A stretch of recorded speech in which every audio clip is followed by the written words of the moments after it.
The Secret Rose in Rosa Alchemica by William Butler Yeats. As for living, our servants will do that for us. Villiers de l'Isle Adam. Helen, when she looked in her mirror, seeing the withered wrinkles made in her face by old age, wept and wondered why she had twice been carried away. Leonardo da Vinci. My dear A.E., I dedicate this book to you because, whether you think it well or ill written, you will sympathize with the sorrows and the ecstasies of its personages, perhaps even more than I do myself. Although I wrote these stories at different times and in different manners, and without any definite plan, they have but one subject, the war of spiritual with natural order. And how can I dedicate such a book to anyone but to you, the one poet of modern Ireland who has molded a spiritual ecstasy into verse? My friends in Ireland sometimes ask me when I am going to write a really national poem or romance. And by a national poem or romance, I understand them to mean a poem or romance founded upon some famous moment of Irish history, and built up out of the thoughts and feelings which move the greater number of patriotic Irishmen. I, on the other hand, believe that poetry and romance cannot be made by the most conscientious study of famous moments and of the thoughts and feelings of others, but only by looking into that little, infinite, faltering, eternal flame that we call ourselves. If a writer wishes to interest a certain people among whom he has grown up, or fancies he has a duty towards them, he may choose for the symbols of his art their legends, their history, their beliefs, their opinions, because he has a right to choose among things less than himself. But he cannot choose among the substances of art. So far, however, as this book is visionary, it is Irish for Ireland, which is still predominantly Celtic, has preserved with some less excellent things a gift of vision, which has died out among more hurried and more successful nations.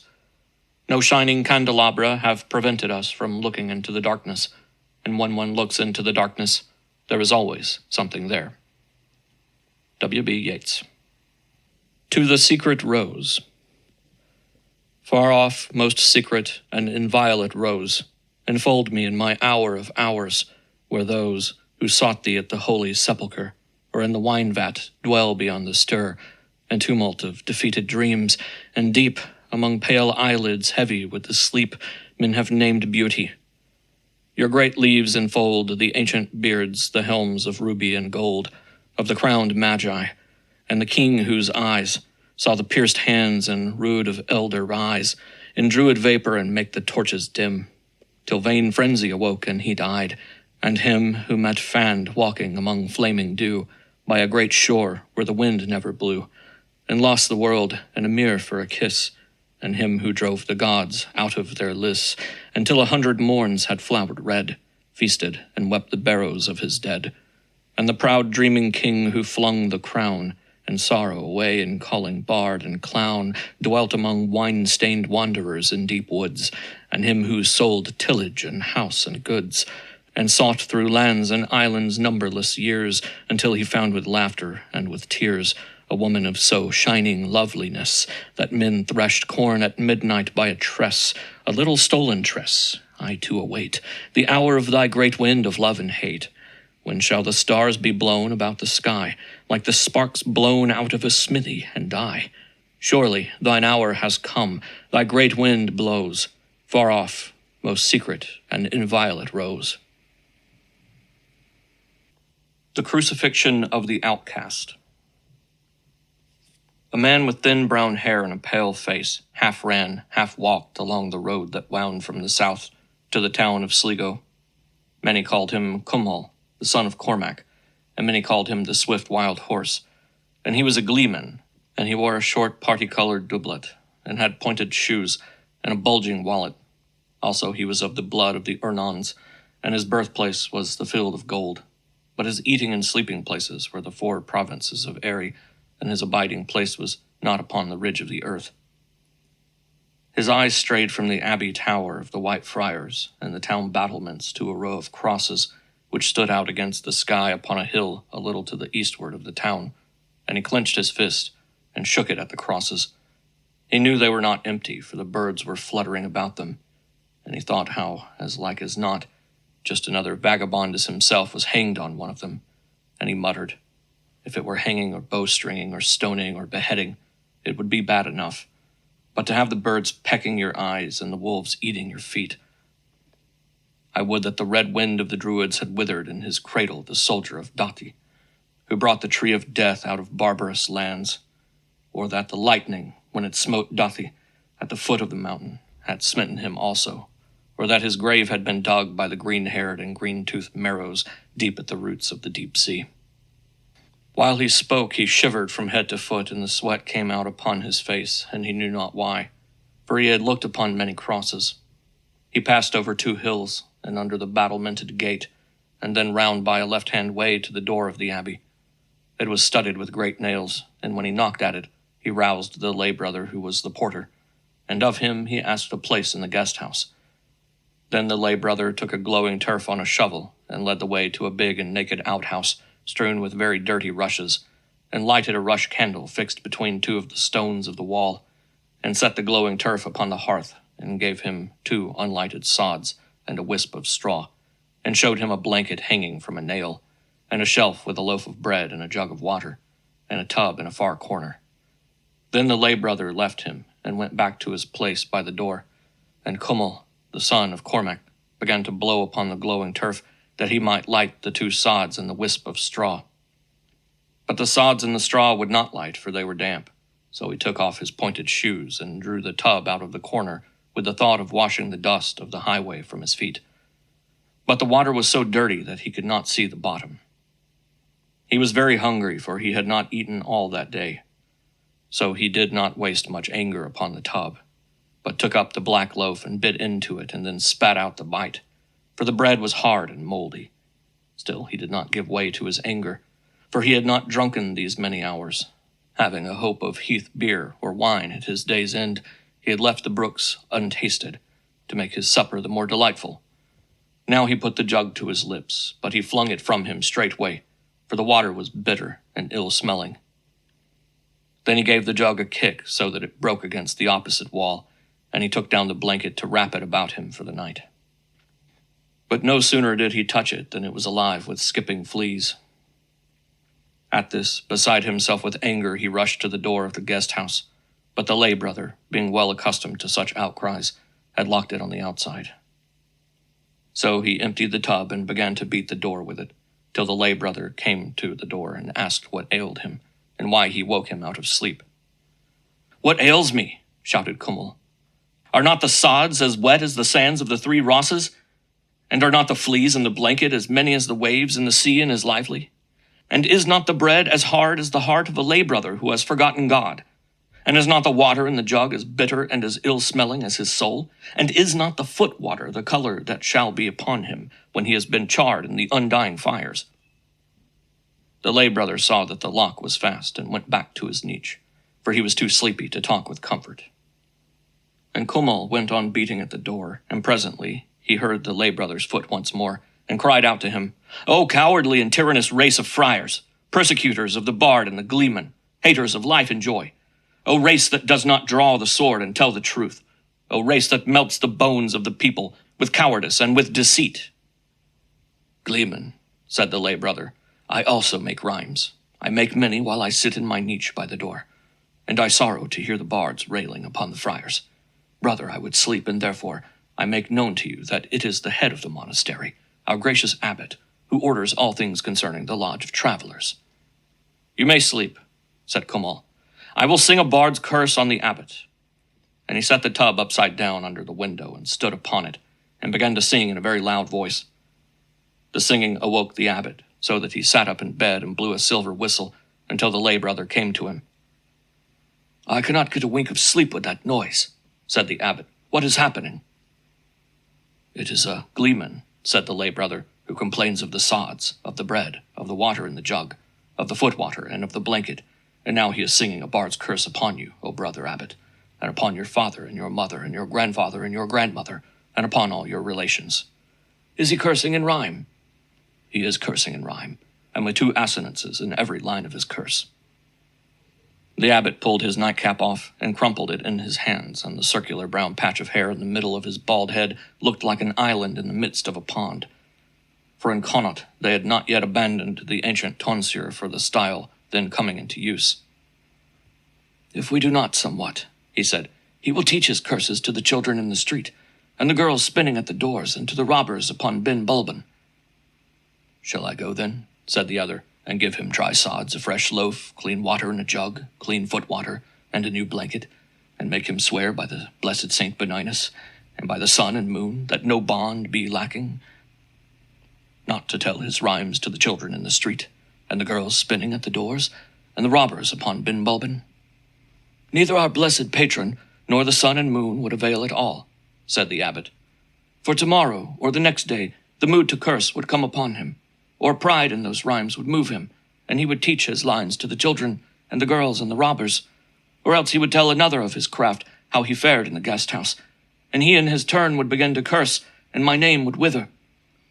For learn there is no steadfastness of purpose upon the roads, but only under roofs and between four walls.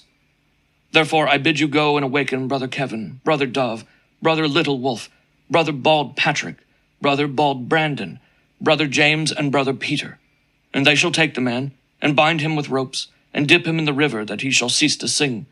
And in the morning, lest this but make him curse the louder, we will crucify him." "The crosses are all full," said the lay brother. "Then we must make another cross. If we do not make an end of him, another will. For who can eat and sleep in peace while men like him are going about the world? Ill should we stand before blessed Saint Benignus, and sour would be his face when he comes to judge us at the last day, were we to spare an enemy of his when we had him under our thumb. Brother, the bards and the gleemen are an evil race, ever cursing and ever stirring up the people, and immoral and immoderate in all things, and heathen in their hearts, always longing after the son of Lear, and Angus, and Bridget, and Dagda, and Dana the mother, and all the false gods of the old days, always making poems in praise of those kings and queens of the demons, Finvara, whose home is under Cruachma, and Red Och of Knochta Side, and Clina of the Wave, and Obel of the Grey Rock, and him they call Don of the Vats of the Sea, and railing against God and Christ and the blessed saints." While he was speaking, he crossed himself, and when he had finished, he drew the nightcap over his ears to shut out the noise, and closed his eyes, and composed himself to sleep. The lay brother found Brother Kevin, Brother Dove, Brother Little Wolf, Brother Bald Patrick, Brother Bald Brandon, Brother James, and Brother Peter sitting up in bed, and he made them get up. Then they bound Kummel, and they dragged him to the river, and they dipped him in it at the place which was afterwards called Buckley's Ford. "Gleeman," said the lay brother as they led him back to the guest house, "why do you use the wit which God has given you to make blasphemous and immoral tales and verses? For such is the way of your craft. I have indeed many such tales and verses well nigh by rote, and so I know that I speak true. And why do you praise with rhyme those demons, Finvara, Red A, Clina, Albel, and Donna? I too am a man of great wit and learning, but I ever glorify our gracious abbot, and Benignus our patron, and the princes of the province.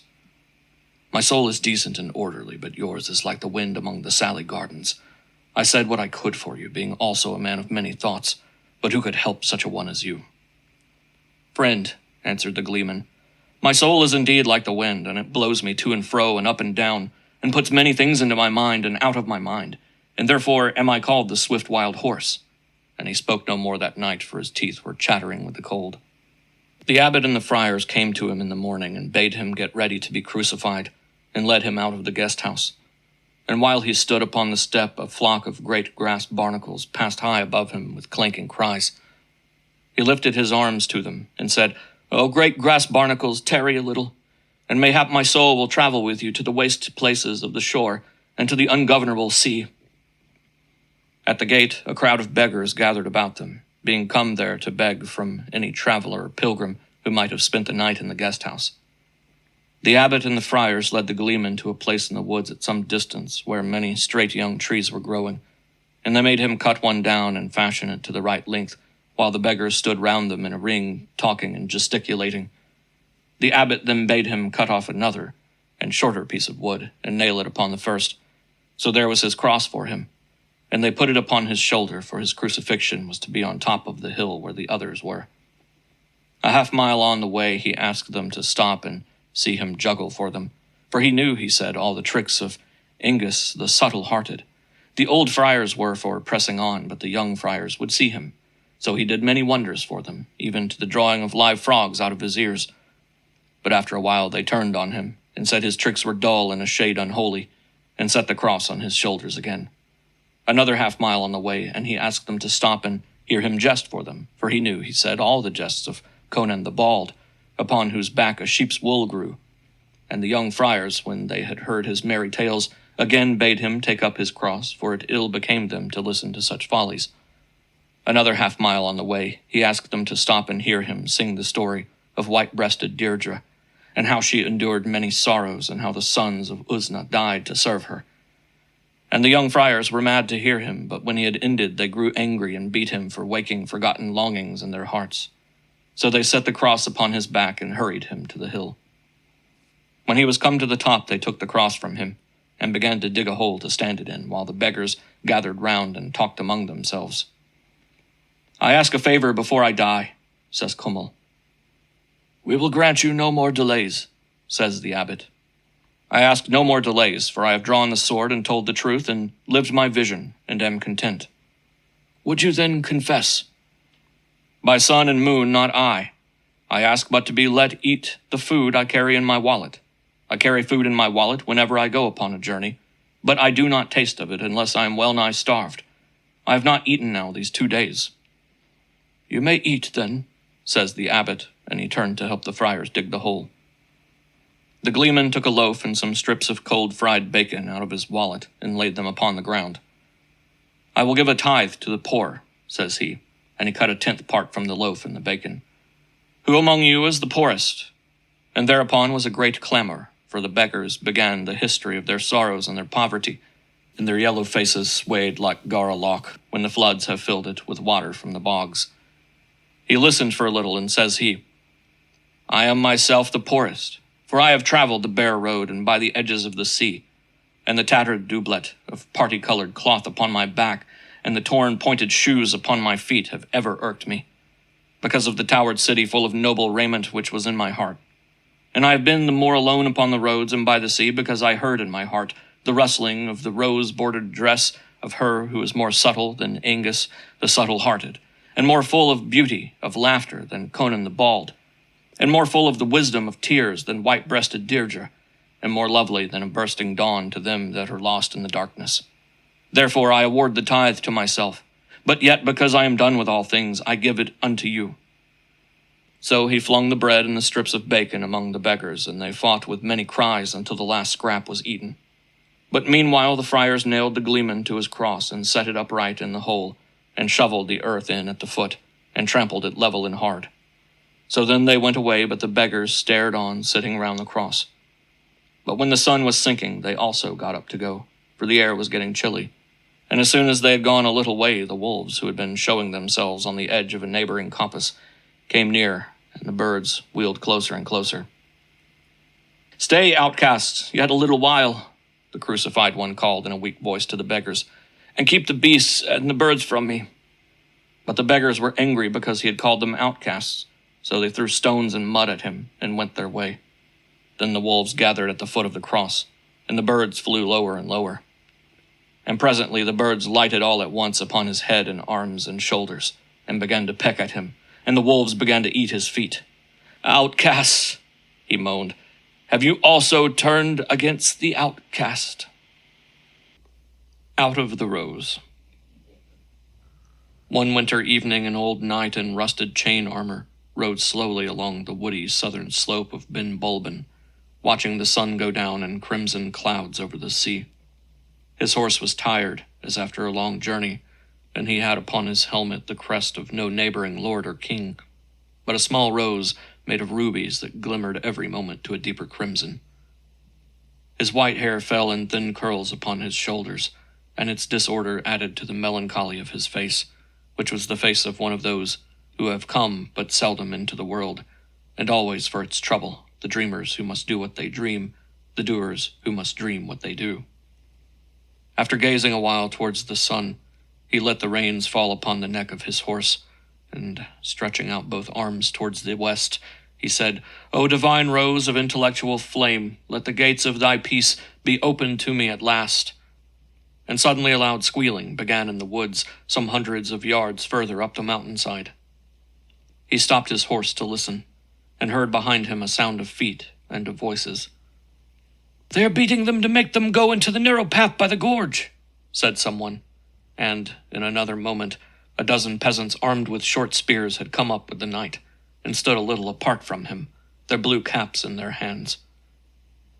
"Where do you go with the spears?" he asked, and one who seemed the leader answered, "A troop of wood thieves came down from the hills a while ago, and carried off the pigs belonging to an old man who lives by Glencar Loch, and we turned out to go after them.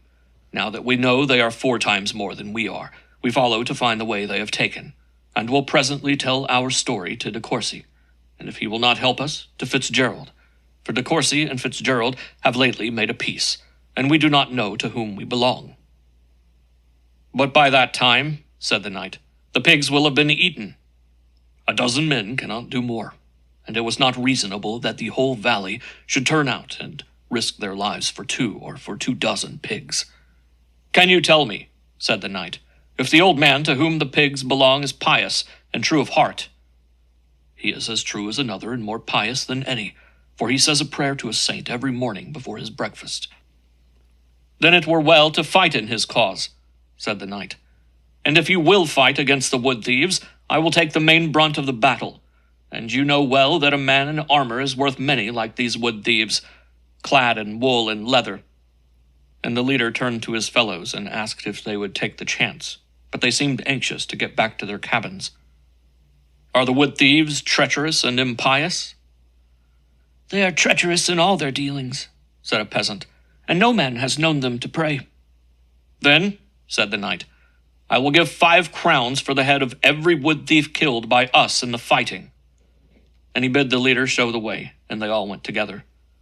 After a time they came to where a beaten track wound into the woods, and, taking this, they doubled back upon their previous course, and began to ascend the wooded slope of the mountains.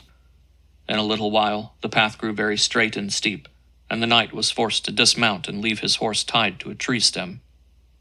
They knew they were on the right track, for they could see the marks of pointed shoes in the soft clay, and mingled with them the cloven footprints of the pigs.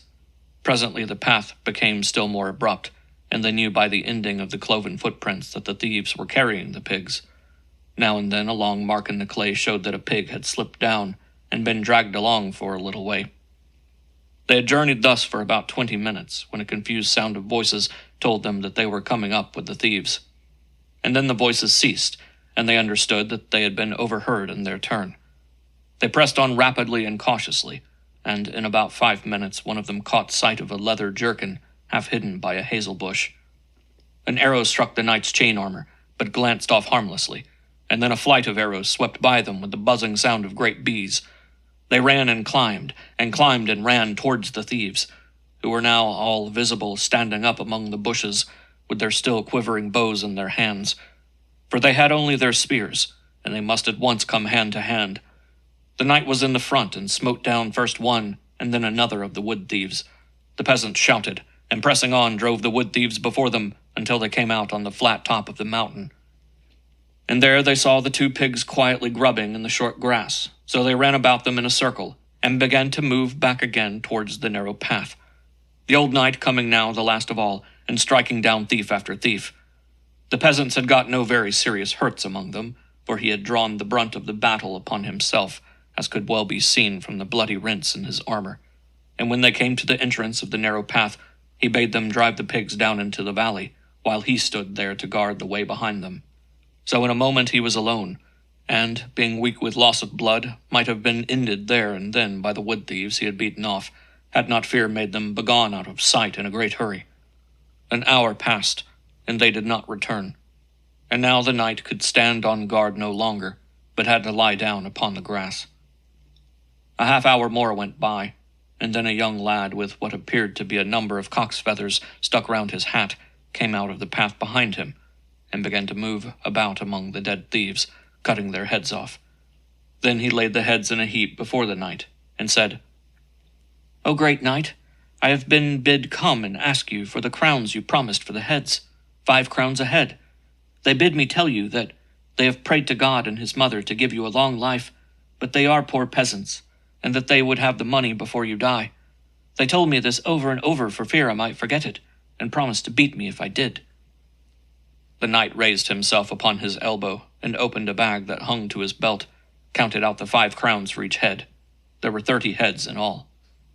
"O great knight," said the lad, "they have also bid me take all care of you, and light a fire, and put this ointment upon your wounds." And he gathered sticks and leaves together, and flashing his flint and steel under a mass of dry leaves, had made a very good blaze.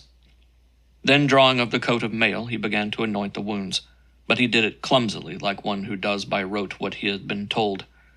The knight motioned him to stop, and said, "You seem like a good lad." "I would ask something of you for myself." "There are still a few crowns," said the knight. "Shall I give them to you?" "Oh, no," said the lad. "They would be no good to me. There is only one thing that I care about doing, and I have no need of money to do it. I go from village to village, and from hill to hill, and whenever I come across a good cock, I steal him and take him into the woods, and I keep him there under a blanket until I get another good cock, and then I set them to fight. The people say I am an innocent, and do not do me any harm, and never ask me to do any work, but go a message now and then. It is because I am an innocent that they send me to get the crowns.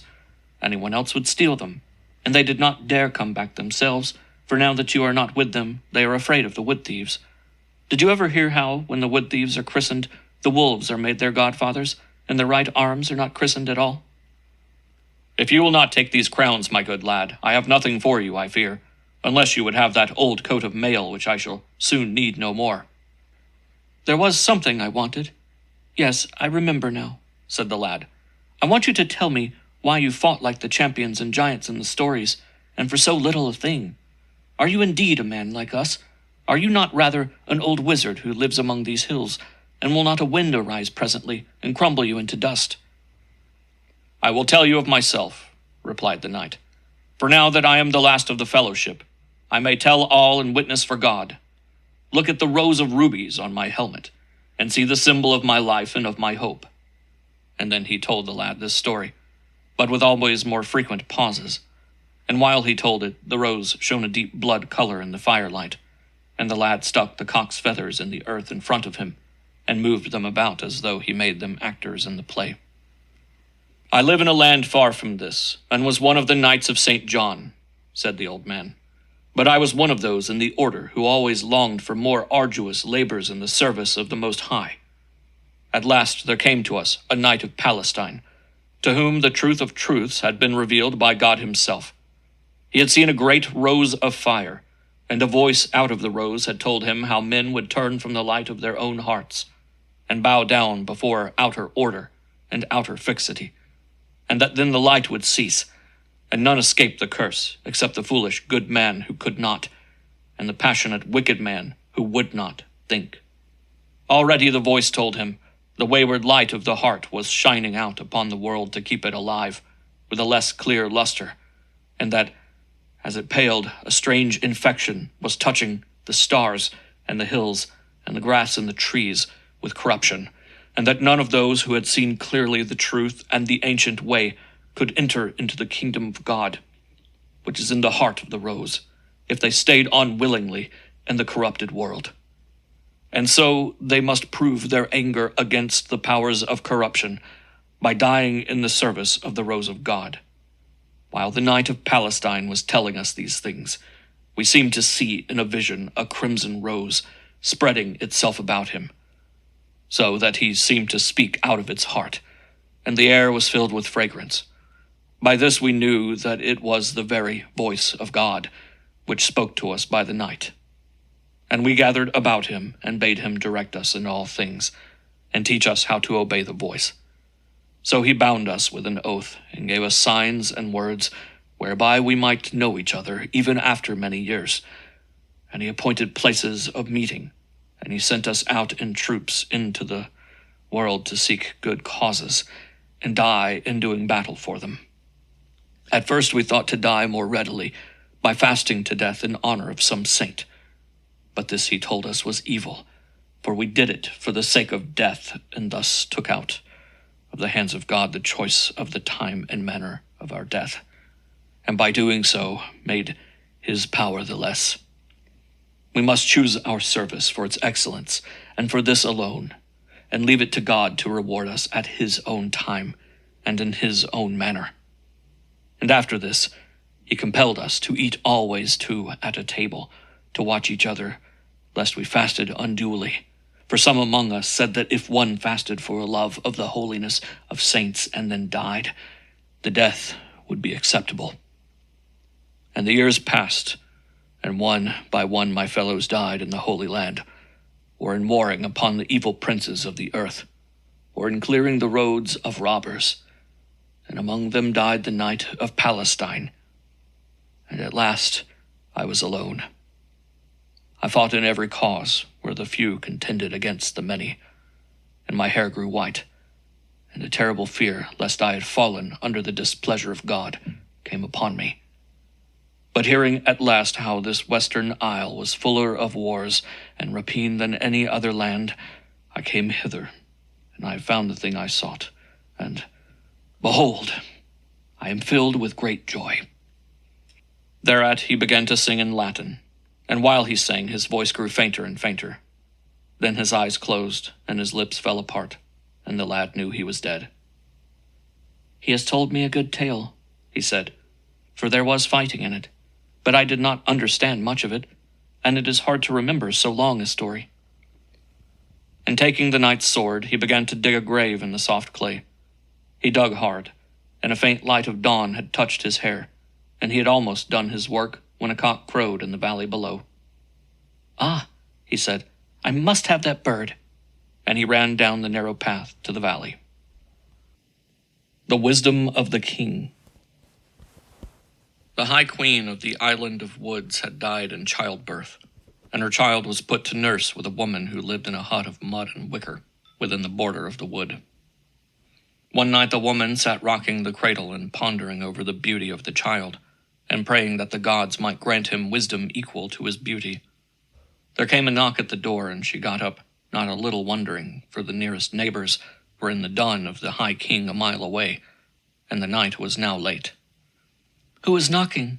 she cried, and a thin voice answered, "Open, for I am a crone of the grey hawk, and I come from the darkness of the grey wood."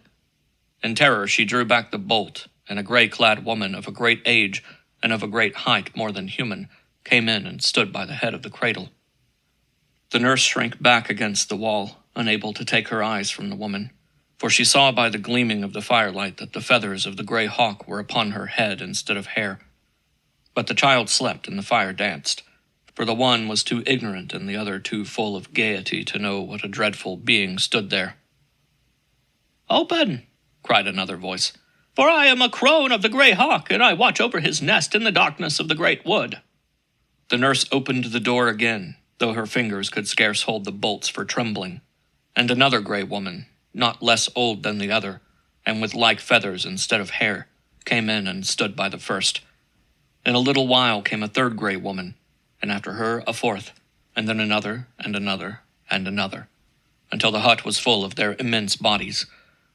They stood a long time in perfect silence and stillness, for they were of those whom the dropping of the sand has never troubled. But at last one muttered in a low, thin voice, "Sisters, I knew him far away by the redness of his heart under his silver skin." And then another spoke, "Sisters, I knew him because his heart fluttered like a bird under a nest of silver cords." And then another took up the word, "Sisters, I knew him because his heart sang like a bird that is happy in a silver cage." And after that they sang together, those who were nearest rocking the cradle with long wrinkled fingers, and their voices were now tender and caressing, now like the wind blowing in the great wood, and this was their song.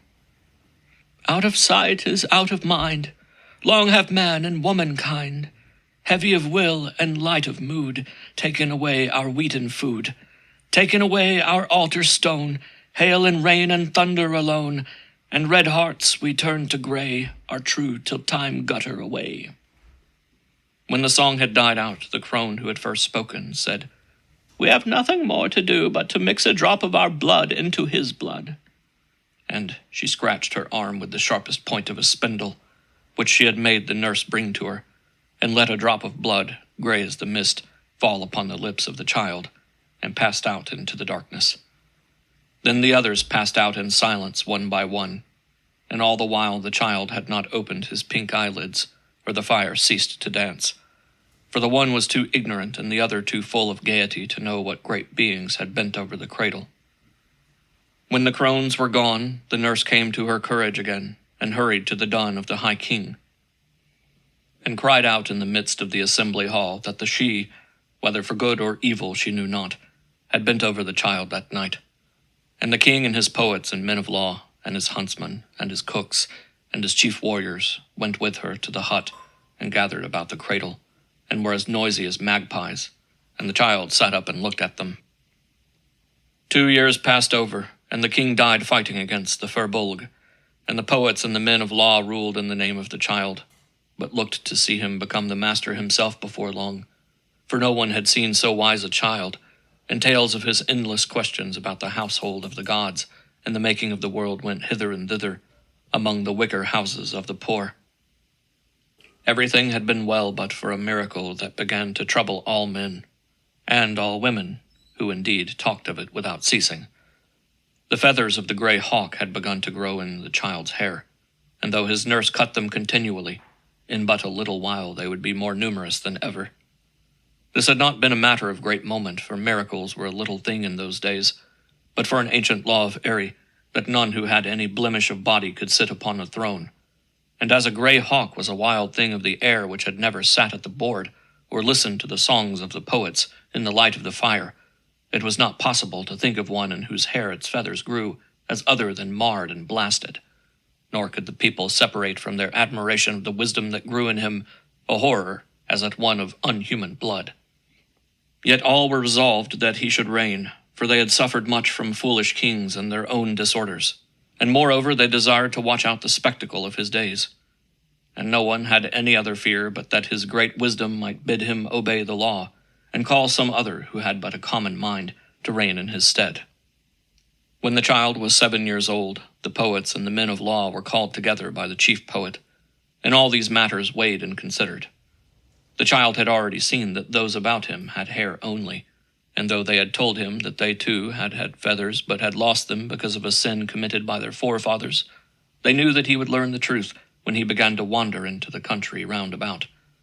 After much consideration they decreed a new law, commanding every one upon pain of death to mingle artificially the feathers of the grey hawk into his hair, and they sent men with nets and slings and bows into the countries round about to gather a sufficiency of feathers.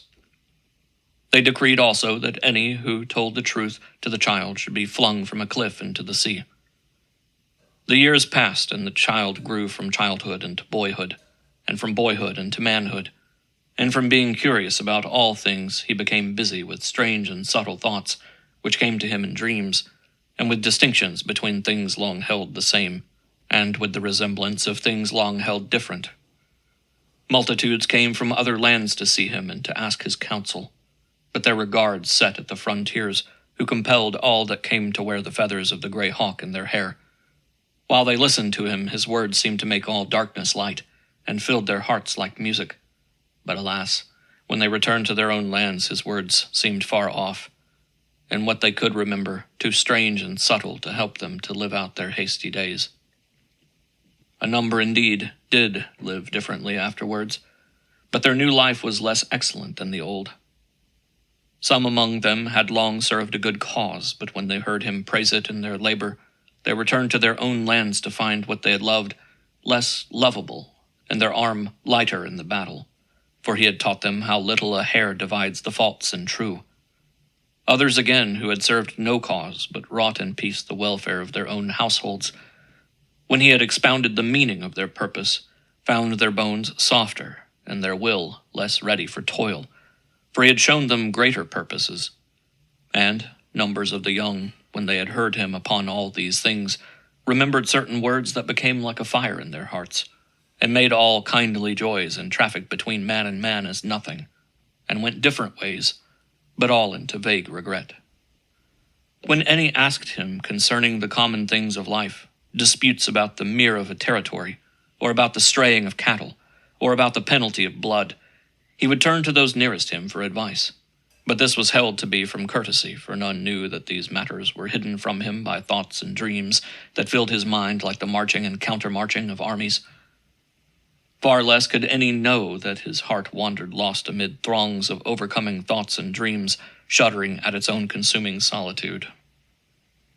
Among those who came to look at him and to listen to him was the daughter of a little king who lived a great way off. And when he saw her, he loved, for she was beautiful, with a strange and pale beauty unlike the women of his land. But Dana, the great mother, had decreed her a heart that was but as the heart of others. And when she considered the mystery of the hawk feathers, she was troubled with a great horror. He called her to him when the assembly was over and told her of her beauty, and praised her simply and frankly, as though she were a fable of the bards. And he asked her humbly to give him her love, for he was only subtle in his dreams. Overwhelmed with his greatness, she half consented, and yet half refused, for she longed to marry some warrior who could carry her over a mountain in his arms. Day by day the king gave her gifts, cups with ears of gold and fine rinny, wrought by the craftsmen of distant lands, cloth from oversea, which, though woven with curious figures, seemed to her less beautiful than the bright cloth of her own country. And still she was ever between a smile and a frown, between yielding and withholding. He lay down his wisdom at her feet and told how the heroes, when they die, return to the world and begin their labor anew. How the kind and mirthful men of Dia drove out the huge and gloomy and misshapen people from under the sea, and a multitude of things that even the Sidhe have forgotten, either because they happened so long ago, or because they have not time to think of them. And still she half refused, and still he hoped, because he could not believe that a beauty so much like wisdom could hide a common heart. There was a tall young man in the dun who had yellow hair, and was skilled in wrestling and in the training of horses.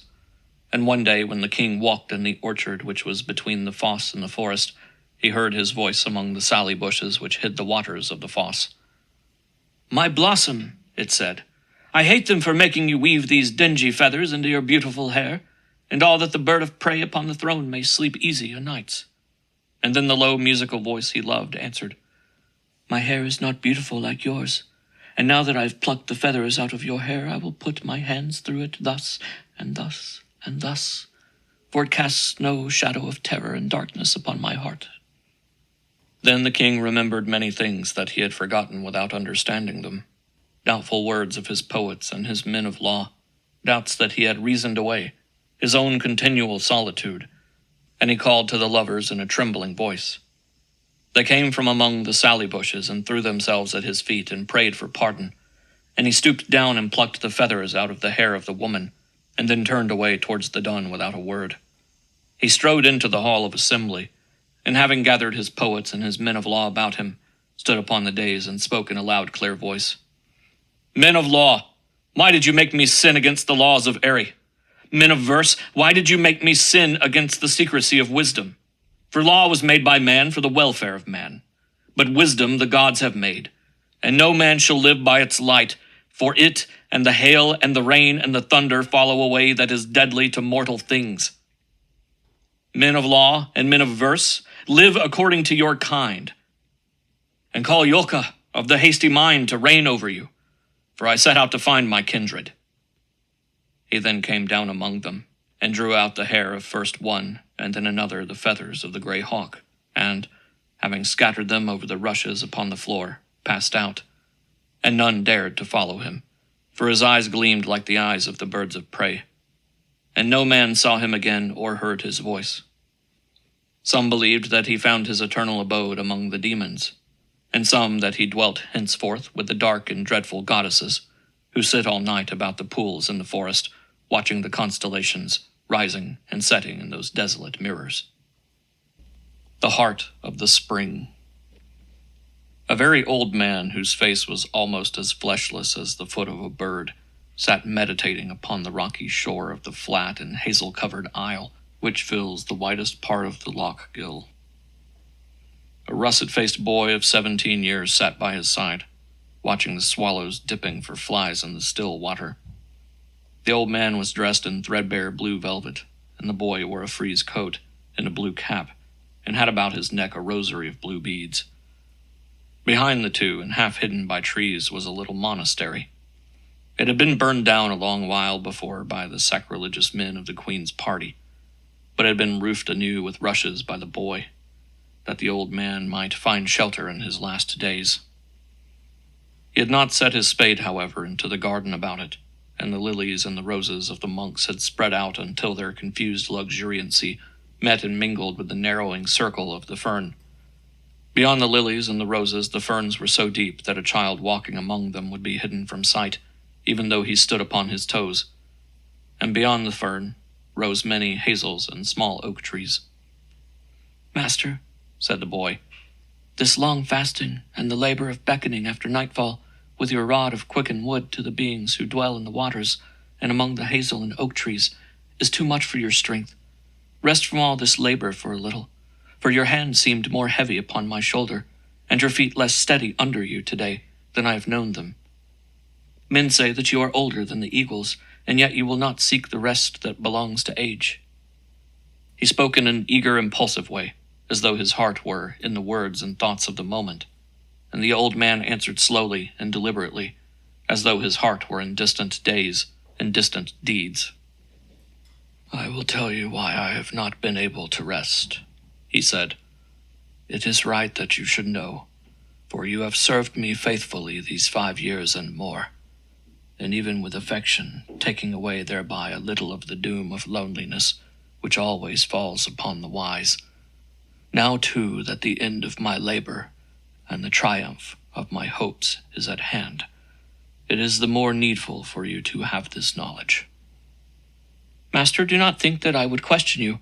It is for me to keep the fire alight, and the thatch close against the rain, and strong, lest the wind blow it among the trees, and it is for me to take the heavy books from the shelves, and to lift from its corner the great painted roll with the names of the she, and to possess the while an incurious and reverent heart, for right well I know that God has made out of his abundance a separate wisdom for everything which lives, and to do these things is my wisdom."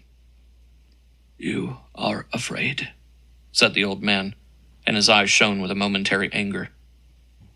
"Sometimes at night," said the boy, "when you are reading, with the rod of quickened wood in your hand, I look out of the door and see, now a great gray man driving swine among the hazels, and now many little people in red caps, who come out of the lake driving little white cows before them. I do not fear these little people so much as the gray man, for when they come near the house, they milk the cows, and they drink the frothing milk, and begin to dance. And I know that there is good in the heart that loves dancing, but I fear for them for all that. And I fear the tall white-armed ladies who come out of the air, and move slowly hither and thither, crowning themselves with the roses or with the lilies, and shaking about their living hair which moves, for so I have heard them tell each other, with the motion of their thoughts, now spreading out and now gathering close to their heads. They have mild, beautiful faces, but Angus, son of Forbis, I fear all these beings. I fear the people of She, and I fear the art which draws them about us." "Why," said the old man, "do you fear the ancient gods who made the spears of your fathers' fathers to be stout in battle, and the little people who came at night from the depth of the lakes and sang among the crickets upon their hearths? And in our evil day they still watch over the loveliness of the earth. But I must tell you why I have fasted and labored, when others would sink into the sleep of age. For without your help once more I shall have fasted and labored to no good end. When you have done for me this last thing, you may go and build your cottage, and till your fields, and take some girl to wife, and forget the ancient gods. I have saved all the gold and silver pieces that were given to me by earls and knights and squires, for keeping them from the evil eye, and from the love-weaving enchantments of witches, and by earls and knights and squires' ladies for keeping the people of the She from making the udders of their cattle fall dry, and taking the butter from their churns. I have saved it all for the day when my work should be at an end, and now that the end is at hand, you shall not lack for gold and silver pieces enough to make strong the roof tree of your cottage, and to keep cellar and larder full. I have sought through all my life to find the secret of life. I was not happy in my youth, for I knew that it would pass, and I was not happy in my manhood, for I knew that age was coming. And so I gave myself in youth and manhood and age to the search for the great secret. I longed for a life whose abundance would fill centuries. I scorned the life of 80 winters. I would be, nay, I will be, like the ancient gods of the land. I read in my youth in a Hebrew manuscript I found in a Spanish monastery that there is a moment after the sun has entered the ram and before he has passed the lion, which trembles with the song of the immortal powers, and that whosoever finds this moment and listens to the song shall become like the immortal powers themselves. I came back to Ireland and asked the ferrymen and the cow doctors if they knew when this moment was. But though all had heard of it, there was none could find the moment upon the hourglass. So I gave myself to magic and spent my life in fasting and in labor that I might bring the gods and fairies to my side. And now at last one of the fairies has told me that the moment is at hand. One who wore a red cap and whose lips were white with the froth of the new milk whispered it in my ear. Tomorrow, a little before the close of the first hour after dawn, I shall find the moment, and then I will go away to a southern land and build myself a palace of white marble amid orange trees, and gather the brave and the beautiful about me, and enter into the eternal kingdom of my youth. But that I may hear the whole song, I was told by the little fellow with the froth of the new milk on his lips that you must bring great masses of green boughs and pile them about the door and the window of my room, and you must put fresh green rushes upon the floor, and cover the table and the rushes with the roses and the lilies of the monks. You must do this tonight, and in the morning, at the end of the first hour after dawn, you must come and find me." "Will you be quite young then?" said the boy. "I will be as young then as you are, but now I am still old and tired, and you must help me to my chair and to my books." When the boy had left Angus, son of Forbis, in his room, and had lighted the lamp which, by some contrivance of the wizards, gave forth a sweet odor as of strange flowers, he went into the wood and began cutting green boughs from the hazels, and great bundles of rushes from the western border of the isle, where the small rocks gave place to gentle sloping sand and clay. It was nightfall before he had cut enough for his purpose, and well nigh midnight before he had carried the last bundle to its place and gone back for the roses and the lilies. It was one of those warm, beautiful nights when everything seems carved of precious stones. Sleuthwood away to the south looked as though cut out of green beryl, and the waters that mirrored them shone like pale opal. The roses he was gathering were like glowing rubies, and the lilies had the dull luster of pearl. Everything had taken upon itself the look of something imperishable, except a glowworm whose faint flame burnt on steadily among the shadows, moving slowly hither and thither, the only thing that seemed alive, the only thing that seemed perishable as mortal hope. The boy gathered a great armful of roses and lilies, and thrusting the glowworm among their pearl and ruby, carried them into the room, where the old man sat in a half-slumber. He laid armful after armful upon the floor and above the table, and then gently closing the door, threw himself upon his bed of rushes to dream of a peaceful manhood with his chosen wife at his side, and the laughter of children in his ears. At dawn he rose and went down to the edge of the lake, taking the hourglass with him. He put some bread and a flask of wine in the boat, that his master might not lack food at the outset of his journey, and then sat down to wait until the hour from dawn had gone by. Gradually the birds began to sing, and when the last grains of sand were falling, everything suddenly seemed to overflow with their music. It was the most beautiful and living moment of the year. One could listen to the spring's heart beating in it. He got up and went to find his master. The green boughs filled the door, and he had to make a way through them. When he entered the room, the sunlight was falling in flickering circles on floor and walls and table, and everything was full of soft green shadows. But the old man sat clasping a mass of roses and lilies in his arm, and with his head sunk upon his breast. On the table at his left hand was a leathern wallet full of gold and silver pieces, as for a journey, and at his right hand was a long staff. The boy touched him, and he did not move. He lifted the hands, but they were quite cold, and they fell heavily. "It were better for him," said the lad, "to have told his beads and said his prayers like another, and not to have spent his days in seeking amongst the immortal powers what he could have found in his own deeds and days, had he willed. Ah, yes, it were better to have said his prayers and kissed his beads." He looked at the threadbare blue velvet, and he saw it was covered with the pollen of the flowers, and while he was looking at it, a thrush, who had alighted among the boughs that were piled against the window, began to sing. The Curse of the Fires and of the Shadows. One summer night, when there was peace, a score of Puritan troopers under the pious Sir Frederick Hamilton broke through the door of the Abbey of the White Friars, which stood over the Garlock at Sligo. As the door fell with a crash, they saw a little knot of friars gathered about the altar, their white habits glimmering in the steady light of the holy candles. All the monks were kneeling except the abbot, who stood upon the altar steps with a great brazen crucifix in his hand. "Shoot them!" cried Sir Frederick Hamilton, but none stirred, for all were new converts, and feared the crucifix and the holy candles.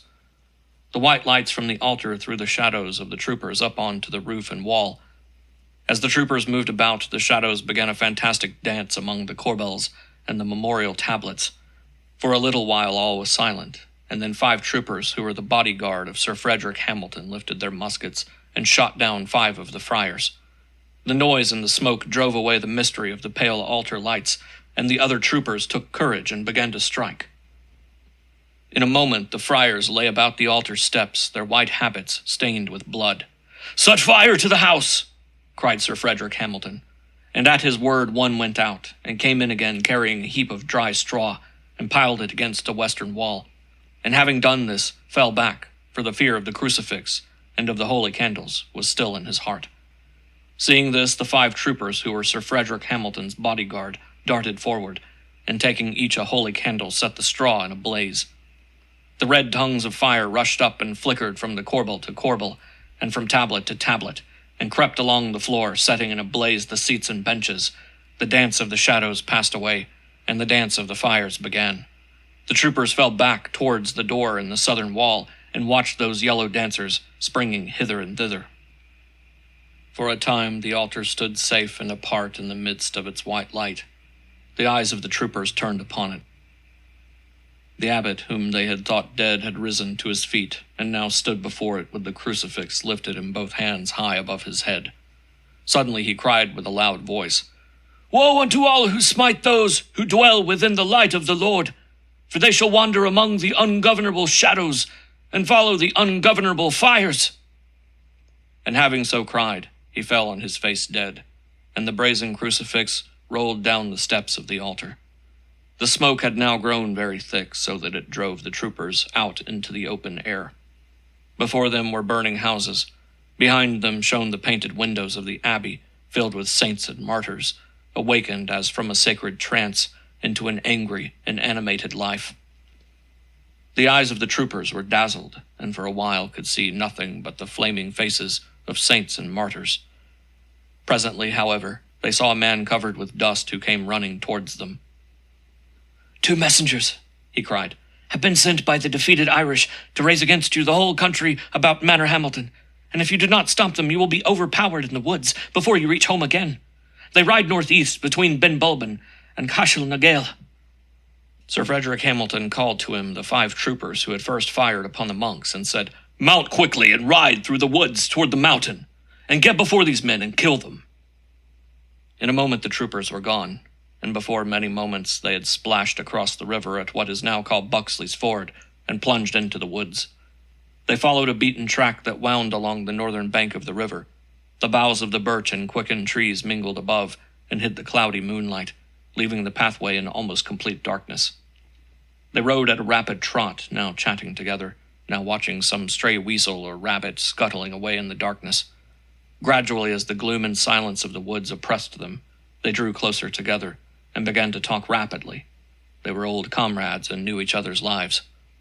One was married and told how glad his wife would be to see him return safe from this harebrained expedition against the White Friars, and to hear how fortune had made amends for rashness. The oldest of the 5, whose wife was dead, spoke of a flagon of wine, which awaited him upon an upper shelf, while a third, who was the youngest, had a sweetheart watching for his return, and he rode a little way before the others, not talking at all. Suddenly the young man stopped, and they saw that his horse was trembling. "I saw something," he said, "and yet I do not know but it may have been one of the shadows. It looked like a great worm with a silver crown upon his head." One of the five put his hand up to his forehead as if about to cross himself, but remembering that he had changed his religion, he put it down and said, "I am certain it was but a shadow, for there are a great many about us, and of very strange kinds." Then they rode on in silence. It had been raining in the earlier part of the day, and the drops fell from the branches, wetting their hair and their shoulders. In a little they began to talk again. They had been in many battles against many a rebel together, and now told each other over again the story of their wounds, and so awakened in their hearts the strongest of all fellowships, the fellowship of the sword, and half forgot the terrible solitude of the woods. Suddenly the first two horses neighed, and then stood still and would go no further. Before them was a glint of water, and they knew by the rushing sound that it was a river. They dismounted, and after much tugging and coaxing brought the horses to the riverside. In the midst of the water stood a tall old woman with gray hair flowing over a gray dress. She stood up to her knees in the water, and stooped from time to time as though washing. Presently they could see that she was washing something that half floated. The moon cast a flickering light upon it, and they saw that it was the dead body of a man. And while they were looking at it, an eddy of the river turned the face towards them, and each of the five troopers recognized at the same moment his own face. While they stood dumb and motionless with horror, the woman began to speak, saying slowly and loudly, "Did you see my son? He has a crown of silver on his head, and there are rubies in the crown." Then the oldest of the troopers, he who had been most often wounded, drew his sword and cried, "I have fought for the truth of my God, and need not fear the shadows of Satan," and with that rushed into the water. In a moment he returned. The woman had vanished, and though he had thrust his sword into air and water, he had found nothing. The five troopers remounted and set their horses at the ford, but all to no purpose. They tried again and again, and went plunging hither and thither, the horses foaming and rearing. "Let us," said the old trooper, "ride back a little into the wood, and strike the river higher up." They rode in under the boughs, the ground ivy crackling under the hoofs, and the branches striking against their steel caps. After about 20 minutes riding, they came out again upon the river, and after another 10 minutes found a place where it was possible to cross without sinking below the stirrups. The wood upon the other side was very thin, and broke the moonlight into long streams. The wind had arisen, and had begun to drive the clouds rapidly across the face of the moon, so that thin streams of light seemed to be dancing a grotesque dance among the scattered bushes and small fir trees. The tops of the trees began also to moan, and the sound of it was like the voice of the dead in the wind. And the troopers remembered the belief that tells how the dead in purgatory are spitted upon the points of the trees and upon the points of the rocks. They turned a little to the south, in the hope that they might strike the beaten path again, but they could find no trace of it. Meanwhile the moaning grew louder and louder, and the dance of the white moon fires more and more rapid. Gradually they began to be aware of a sound of distant music. It was the sound of a bagpipe, and they rode towards it with great joy. It came from the bottom of a deep, cup-like hollow. In the midst of the hollow was an old man with a red cap and withered face. He sat beside a fire of sticks and had a burning torch thrust into the earth at his feet, and played an old bagpipe furiously. His red hair dripped over his face like the iron rust upon a rock. "Did you see my wife?" he cried, looking up a moment. "She was washing! She was washing!" "I am afraid of him," said the younger trooper. "I fear he is one of the she." "No," said the old trooper. "He is a man, for I can see the sun freckles upon his face. We will compel him to be our guide." And at that he drew his sword, and the others did the same. They stood in a ring round the piper and pointed their swords at him, and the old trooper then told him that they must kill 2 rebels who had taken the road between Ben Bulben and the great mountain spur that is called Cashel Nagail, and that he must get up before one of them and be their guide, for they had lost their way, The piper turned and pointed to a neighboring tree, and they saw an old white horse ready, bitted, bridled, and saddled. He slung the pipe across his back, and, taking the torch in his hand, got upon the horse, and started off before them, as hard as he could go. The wood grew thinner and thinner, and the ground began to slope up toward the mountain. The moon had already set, and the little white flames of the stars had come out everywhere. The ground sloped more and more until at last they rode far above the woods upon the wide top of the mountain. The woods lay spread out mile after mile below, and away to the south shot up the red glare of the burning town. But before and above them were the little white flames. The guide drew rein suddenly, and pointing upwards with the hand that did not hold the torch, shrieked out, "Look! Look at the holy candles!" and then plunged forward at a gallop, waving the torch hither and thither. "Do you hear the hoofs of the messengers?" cried the guide. "Quick, quick, or they will be gone out of your hands!" And he laughed as with delight of the chase. The troopers thought they could hear far off, and as if below them, rattle of hoofs. But now the ground began to slope more and more, and the speed grew more headlong moment by moment. They tried to pull up, but in vain, for the horses seemed to have gone mad. The guide had thrown the reins onto the neck of the old white horse, and was waving his arms and singing a wild Gaelic song. Suddenly they saw the thin gleam of a river, at an immense distance below, and knew that they were upon the brink of the abyss that is now called Lug na Gael, or in English, the Stranger's Leap.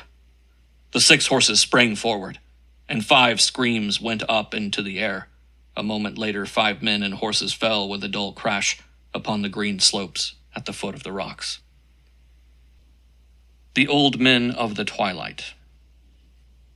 At the place, close to the Dead Man's Point at the Rosses, where the disused pilot house looks out to sea through 2 round windows like eyes, a mud cottage stood in the last century. It was also a watch house, for a certain old Michael Bruin, who had been a smuggler in his day and was still the father and grandfather of smugglers, lived there, and when, after nightfall, a tall schooner crept over the bay from Roughly, it was his business to hang a horn lanthorn in a southern window, that the news might travel to Doran's Island, and from thence by another horn lanthorn to the village of the Rosses.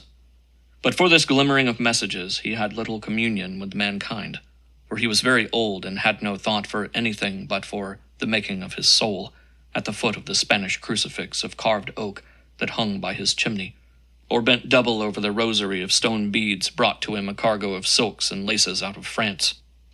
One night he had watched hour after hour because a gentle and favorable wind was blowing, and La Mer de Miséricorde was much overdue, and he was about to lie down upon his heap of straw, seeing that the dawn was whitening the east, and that the schooner would not dare to round roughly and come to an anchor after daybreak, when he saw a long line of herons flying slowly from Doran's Island and toward the pools, which lie half-choked with reeds behind what is called the second Rosses.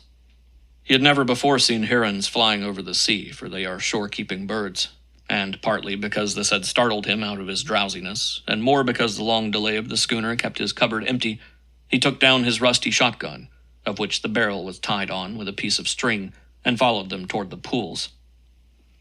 When he came close enough to hear the sighing of the rushes in the outermost pool, the morning was gray over the world, so that the tall rushes, the still waters, the vague clouds, the thin mists lying among the sand heaps, seemed carved out of an enormous pearl.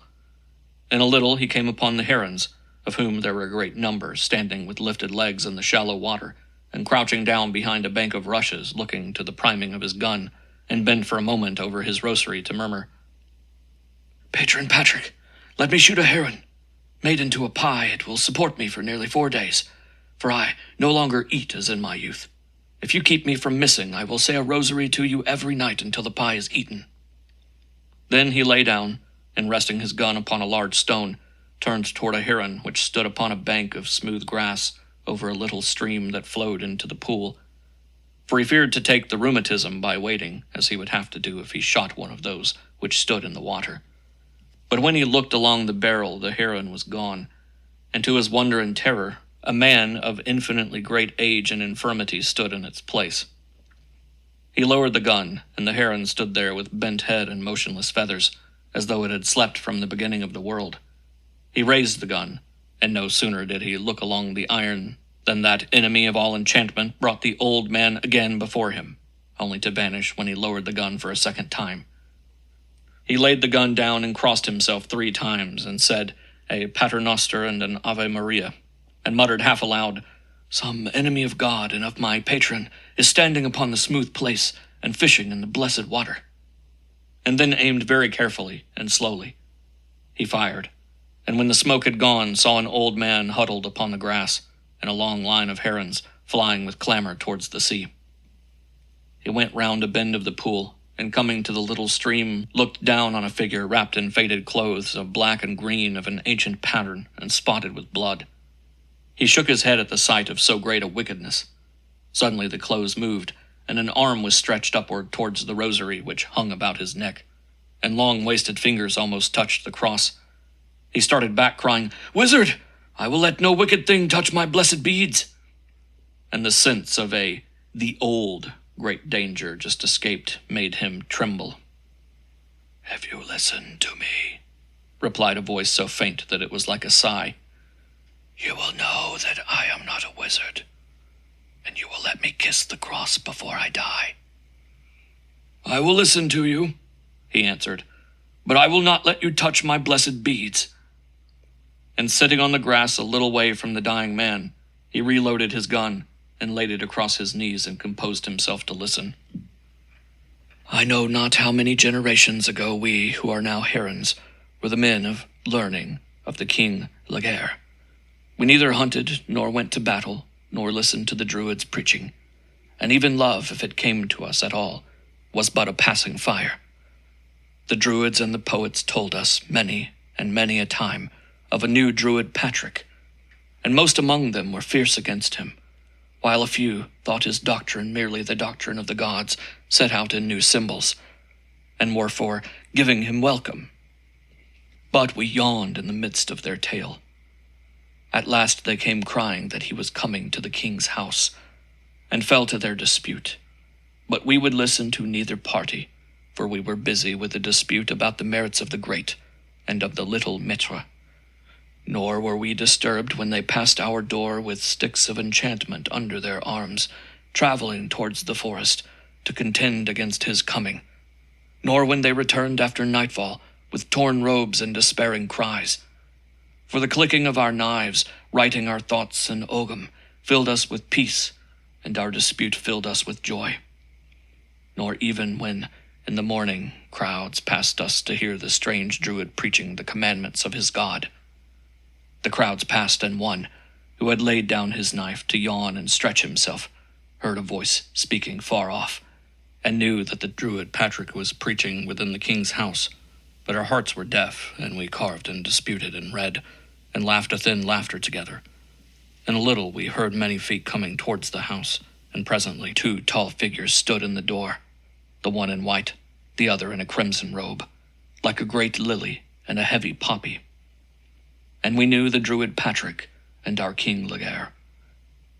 We laid down the slender knives and bowed before the king.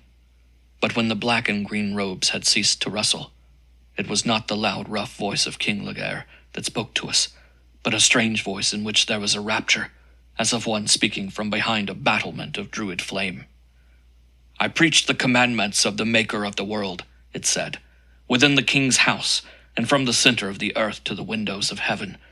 There was a great silence, so that the eagle floated with unmoving wings in the white air, and the fish with unmoving fins in the dim water, while the linnets and the wrens and the sparrows stilled their ever-trembling tongues in the heavy boughs, and the clouds were like white marble, and the rivers became their motionless mirrors, and the shrimps in the far-off sea-pools were still enduring eternity in patience, although it was hard. And as he named these things, it was like a king numbering his people. But your slender knives went click, click upon the oaken staves, and all else being silent, the sound shook the angels with anger. O little roots nipped by the winter, who do not awaken, although the summer pass above you with innumerable feet. O men who have no part in love, who have no part in song, who have no part in wisdom, but dwell with the shadows of memory, where the feet of angels cannot touch you as they pass over your heads, where the hair of demons cannot sweep about you as they pass under your feet. I lay upon you a curse, and change you to an example forever and ever. You shall become gray herons, and stand pondering in gray pools, and flit over the world in that hour when it is most full of sighs, having forgotten the flame of the stars and not yet found the flame of the sun, and you shall preach to the other herons until they also are like you, and are an example for ever and ever, and your deaths shall come to you by chance and unforeseen, that no fire of certainty may visit your hearts. The voice of the old man of learning became still, but the Votin bent over his gun with his eyes upon the ground, trying in vain to understand something of this tale. And he had so bent, it may be, for a long time, had not a tug at his rosary made him start out of his dream. The old man of learning had crawled along the grass and was now trying to draw the cross down low enough for his lips to reach it. "You must not touch my blessed beads," cried the Votin, and struck the long withered fingers with the barrel of his gun. He need not have trembled, for the old man fell back upon the grass with a sigh and was still. He bent down and began to consider the black and green clothes, for his fear had begun to pass away when he came to understand that he had something the man of learning wanted and pleaded for, and now that the blessed beads were safe, his fear had nearly all gone. And surely, he thought, if that big cloak, and that little tight-fitting cloak under it, were warm and without holes, St. Patrick would take the enchantment out of them and leave them fit for human use. But the black and green clothes fell away wherever his fingers touched them. And while this was a new wonder, a slight wind blew over the pool and crumbled the old man of learning and all his ancient gear into a little heap of dust, and then made the little heap less and less, until there was nothing but the smooth green grass. Where there is nothing, there is God. The little wicker houses at Tulla, where the brothers were accustomed to pray or bend over many handicrafts when twilight had driven them from the fields, were empty, for the hardness of the winter had brought the brotherhood together in the little wooden house under the shadow of the wooden chapel.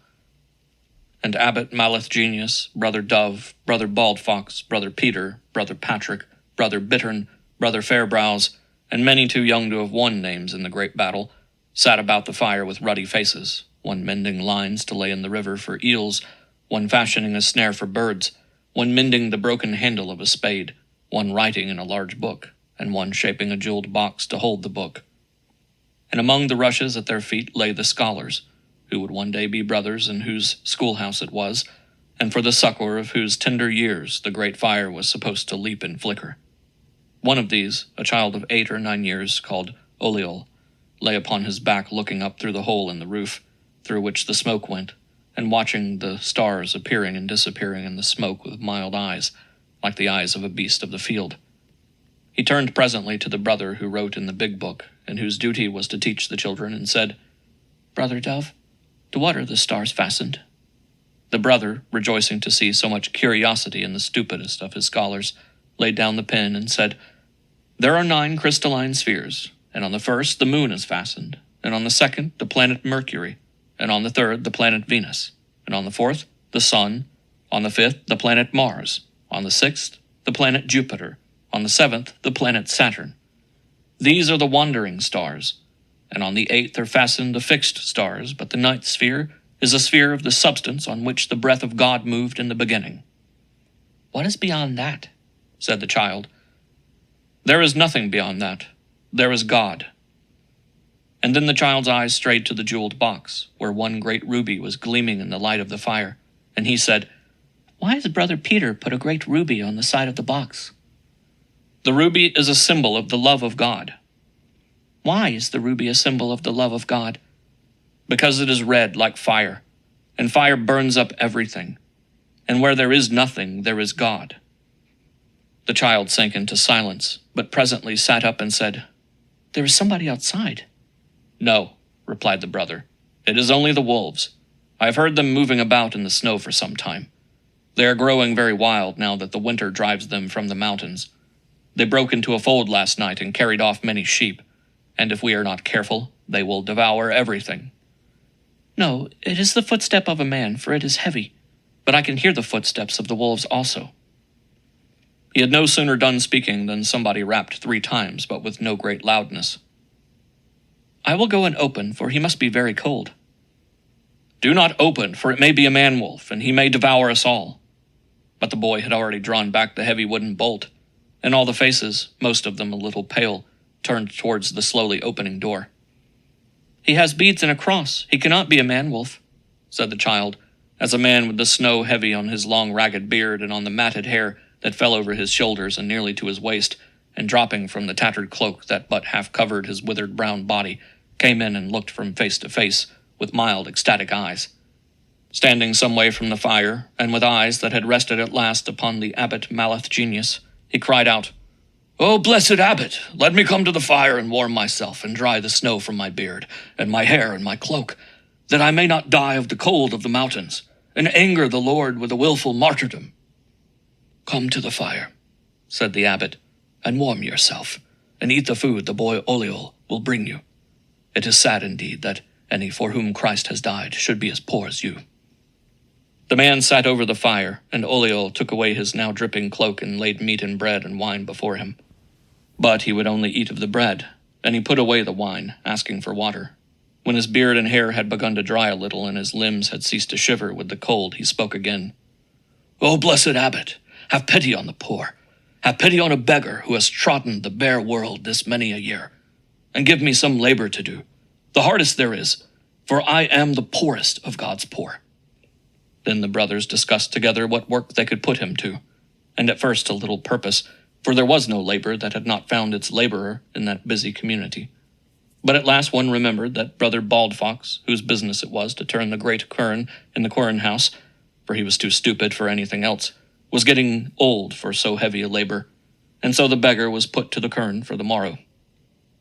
The cold wind passed away, and the spring grew to summer, and the quern was never idle, nor was it turned with grudging labor, for when any passed, the beggar was heard singing as he drove the handle round. The last gloom, too, had passed from that happy community, for Oliol, who had always been stupid and unteachable, grew clever. And this was the more miraculous because it had come of a sudden. One day he had been even duller than usual and was beaten, and told to know his lesson better on the morrow, or be sent into a lower class among little boys who would make a joke of him. He had gone out in tears, and when he came the next day, although his stupidity, born of a mind that would listen to every wandering sound and brood upon every wandering light, had so long been the byword of the school, he knew his lesson so well that he passed to the head of the class, and from that day was the best of scholars. At first Brother Dove thought this was an answer to his own prayers to the Virgin, and took it for a great proof of the love she bore him. But when many far more fervid prayers had failed to add a single wheat sheaf to the harvest, he began to think that the child was trafficking with bards or druids or witches, and resolved to follow and watch. He had told his thought to the abbot, who bid him come to him the moment he hit the truth. And the next day, which was a Sunday, he stood in the path when the abbot and the brothers were coming from vespers, with their white habits upon them, and took the abbot by the habit, and said, "The beggar is of the greatest of saints and of the workers of miracle. I followed Oliol but now, and by his slow steps and his bent head, I saw that the weariness of his stupidity was over him. And when he came to the little wood by the quern house, I knew by the path broken in the underwood, and by the footmarks in the muddy places, that he had gone that way many times. I hid behind a bush where the path doubled upon itself at a sloping pace, and understood by the tears in his eyes that his stupidity was too old and his wisdom too new to save him from terror of the rod. When he was in the quern house, I went to the window and looked in, and the birds came down and perched upon my head and my shoulders, for they are not timid in that holy place. And a wolf passed by, his right side shaking my habit, his left the leaves of a bush. Oliol opened his book and turned to the page I told him to learn, and began to cry, and the beggar sat beside him and comforted him until he fell asleep. When his sleep was of the deepest, the beggar knelt down and prayed aloud and said, O thou who dwellest beyond the stars, show forth thy power as the beginning, and let knowledge sent from thee awaken in his mind wherein is nothing from the world, that the 9 orders of angels may glorify thy name. And then a light broke out of the air and wrapped and I smelled the breath of roses. I stirred a little in my wonder, and the beggar turned and saw me, and bending low said, O Brother Dove, if I have done wrong, forgive me, and I will do penance. It was my pity moved me. But I was afraid, and I ran away, and did not stop running until I came here. Then all the brothers began talking together, one saying it was such and such a saint, and one that it was not he but another, and one that it was none of these, for they were still in their brotherhoods, but that it was such and such a one, and the talk was as near to quarreling as might be in that gentle community, for each would claim so great a saint for his native province. At last the abbot said, "He is none that you have named, for at Easter I had greeting from all, and each was in his brotherhood, but he is Angus, the lover of God, and the first of those who have gone to live in the wild places and among the wild beasts. 10 years ago he felt the burden of many labors in a brotherhood under the hill of Patrick, and went into the forest, that he might labor only with song to the Lord. But the fame of his holiness brought many thousands to his cell, so that a little pride clung to a soul from which all else had been driven. 9 years ago he dressed himself in rags, and from that day none has seen him, unless indeed it be true that he has been seen living among the wolves on the mountains and eating the grass of the fields. Let us go to him and bow down before him, for at last, after long seeking, he has found the nothing that is God, and bid him lead us in the pathway he has trodden." They passed in their white habits along the beaten path in the wood, the acolytes swinging their censers before them, and the abbot with his crozier studded with precious stones in the midst of the incense, and came before the quern house and knelt down and began to pray, awaiting the moment when the child would wake, and the saint cease from his watch, and come to look at the sun going down into the unknown darkness, as his way was. Of Costello the Proud, of Una the daughter of Dermot, and of the bitter tongue. Costello had come up from the fields and lay upon the ground before the door of his square tower, resting his head upon his hands and looking at the sunset and considering the chances of the weather. Though the customs of Elizabeth and James, now going out of fashion in England, had begun to prevail among the gentry, he still wore the great cloak of the native Irish, and the sensitive outlines of his face and the greatness of his indolent body had a commingling of pride and strength which belonged to a simpler age. His eyes wandered from the sunset to where the long white road lost itself over the southwestern horizon, and to a horseman who toiled slowly up the hill. A few more minutes and the horseman was near enough for his little and shapeless body, his long Irish cloak, and the dilapidated bagpipes hanging from his shoulders, and the rough-haired Garin under him to be seen distinctly in the grey dusk. So soon as he had come within earshot, he began crying, "Is it sleeping you are, Tomas Costello? When better men break their hearts on the great white roads, get up out of that, proud Tomas, for I have news. Get up out of that, you great Omadon. Shake yourself out of the earth, you great weed of a man." Costello had risen to his feet, and as the piper came up to him, seized him by the neck of his jacket, and lifting him out of his saddle, threw him on the ground. Let me alone, said the other, but Costello still shook him. "I have news from Dermot's daughter, Winnie." The great fingers were loosened, and the piper rose gasping. "Why did you not tell me," said Costello, "that you came from her? You might have railed your fill." "I have come from her, but I will not speak unless I am paid for my shaking." Costello fumbled at the bag in which he carried his money, and it was some time before it would open, for the hand that had overcome many men shook with fear and hope. "Here is all the money in my bag," he said, dropping a stream of French and Spanish money into the hand of the piper, who bit the coins before he would answer. "That is right. That is a fair price, but I will not speak till I have good protection, for if the Dermots lay their hands upon me in any boreen after sundown, or in Coolivin by day, I will be left to rot among the nettles of a ditch, or hung on the great sycamore, where they hung the horse-thieves last Beltane 4 years. And while he spoke, he tied the reins of his garron to a bar of rusty iron that was mortared into the wall. "I will make you my piper and my body-servant," said Costello, "and no man dare lay hands upon the man, or the goat, or the horse, or the dog that is Tomas Costello's." "And I will only tell my message," said the other, flinging the saddle on the ground, "in the corner of the chimney, with a noggin in my hand, and a jug of the brew of the little pot beside me. For though I am ragged and empty, my forebears were well clothed and full until their house was burnt, and their cattle harried 7 centuries ago by the Dillons, whom I shall yet see on the hob of hell, and they screeching." And while he spoke, the little eyes gleamed and the thin hands clenched. Costello led him into the great rush-strewn hall, where none of the comforts which had begun to grow common among the gentry, but a feudal gauntness and bareness, and pointed to the bench in the great chimney. And when he had sat down, filled up a horn noggin and set it on the bench beside him, and set a great black jack of leather beside the noggin, and lit a torch that slanted out from a ring in the wall. His hands trembled the while, and then turned towards him and said, "Will Dermot's daughter come to me, Doloch, son of Daly?" "Dermot's daughter will not come to you, for her father has set women to watch her. But she bid me tell you that this day se'night will be the eve of St. John, and the night of her betrothal to Namara of the Lake. And she would have you there that, when they bid her drink to him she loves best, as the way is, she may drink to you, Tomas Costello, and let all know where her heart is, and how little of gladness is in her marriage. And I myself bid you go with good men about you, for I saw the horse thieves with my own eyes, and they danced the blue pigeon in the air."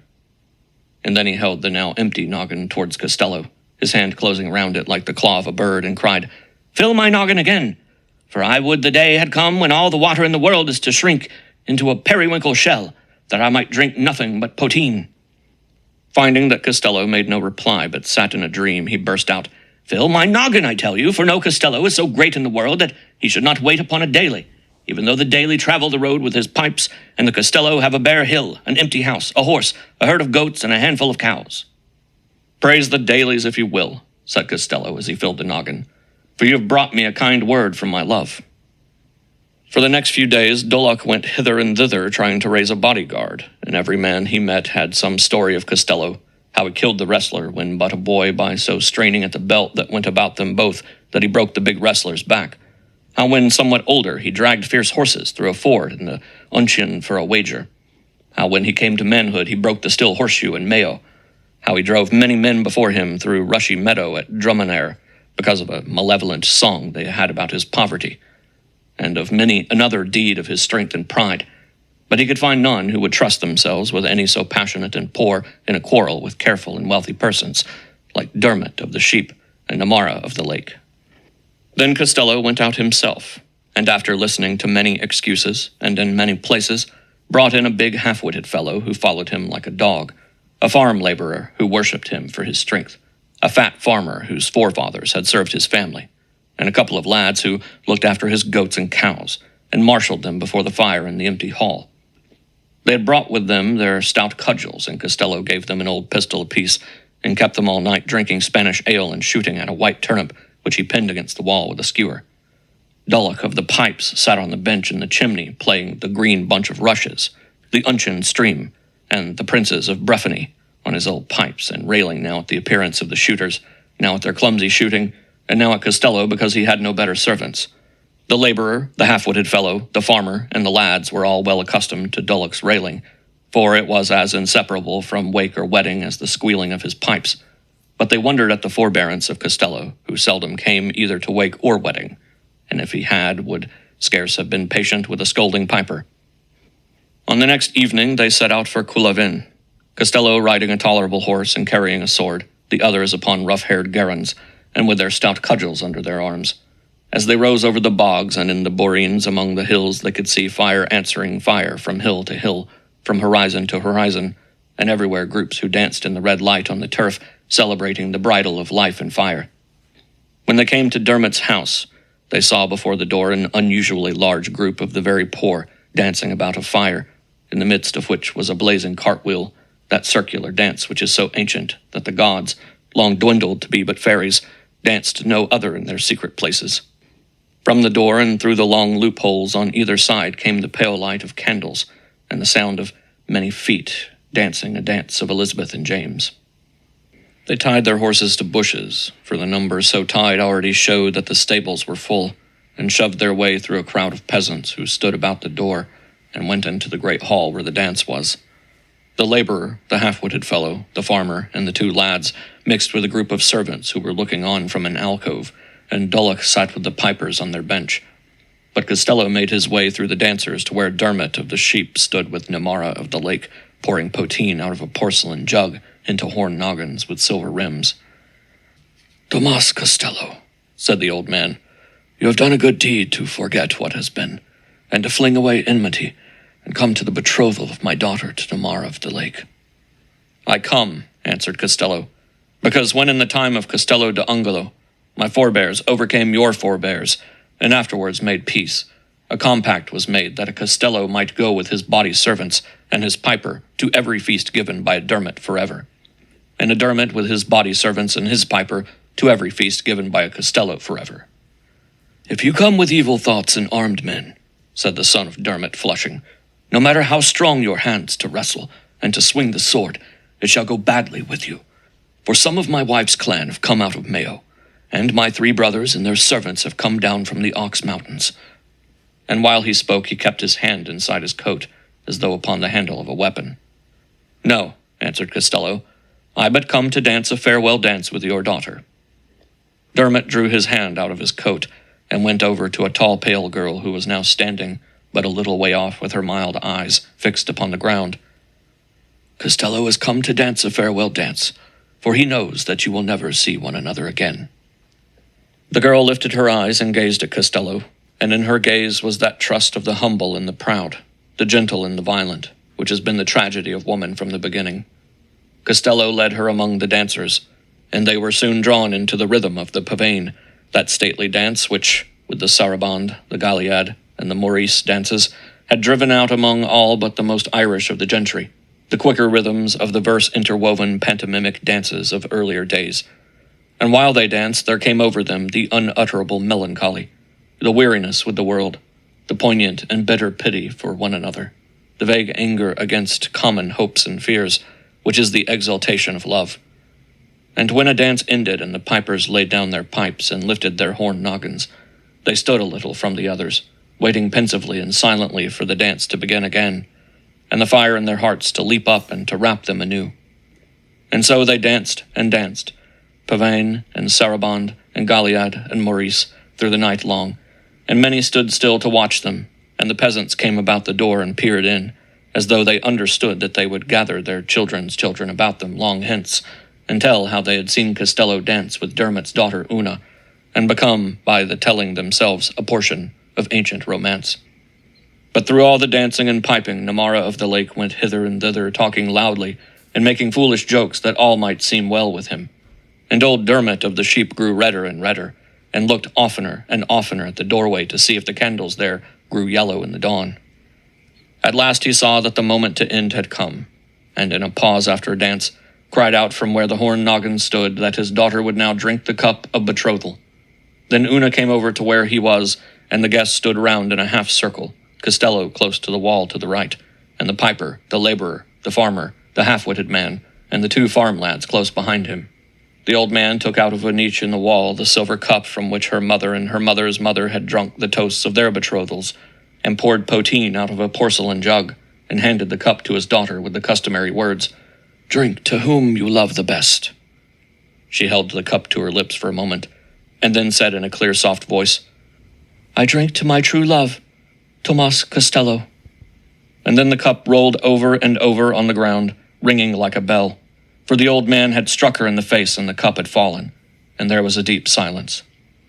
There were many of Namara's people among the servants now come out of the alcove, and one of them, a storyteller and poet, a last remnant of the bardic order, who had a chair and a platter in Namara's kitchen, drew a French knife out of his girdle and made as though he would strike at Costello. But in a moment a blow had hurled him to the ground, his shoulder sending the cup rolling and ringing again.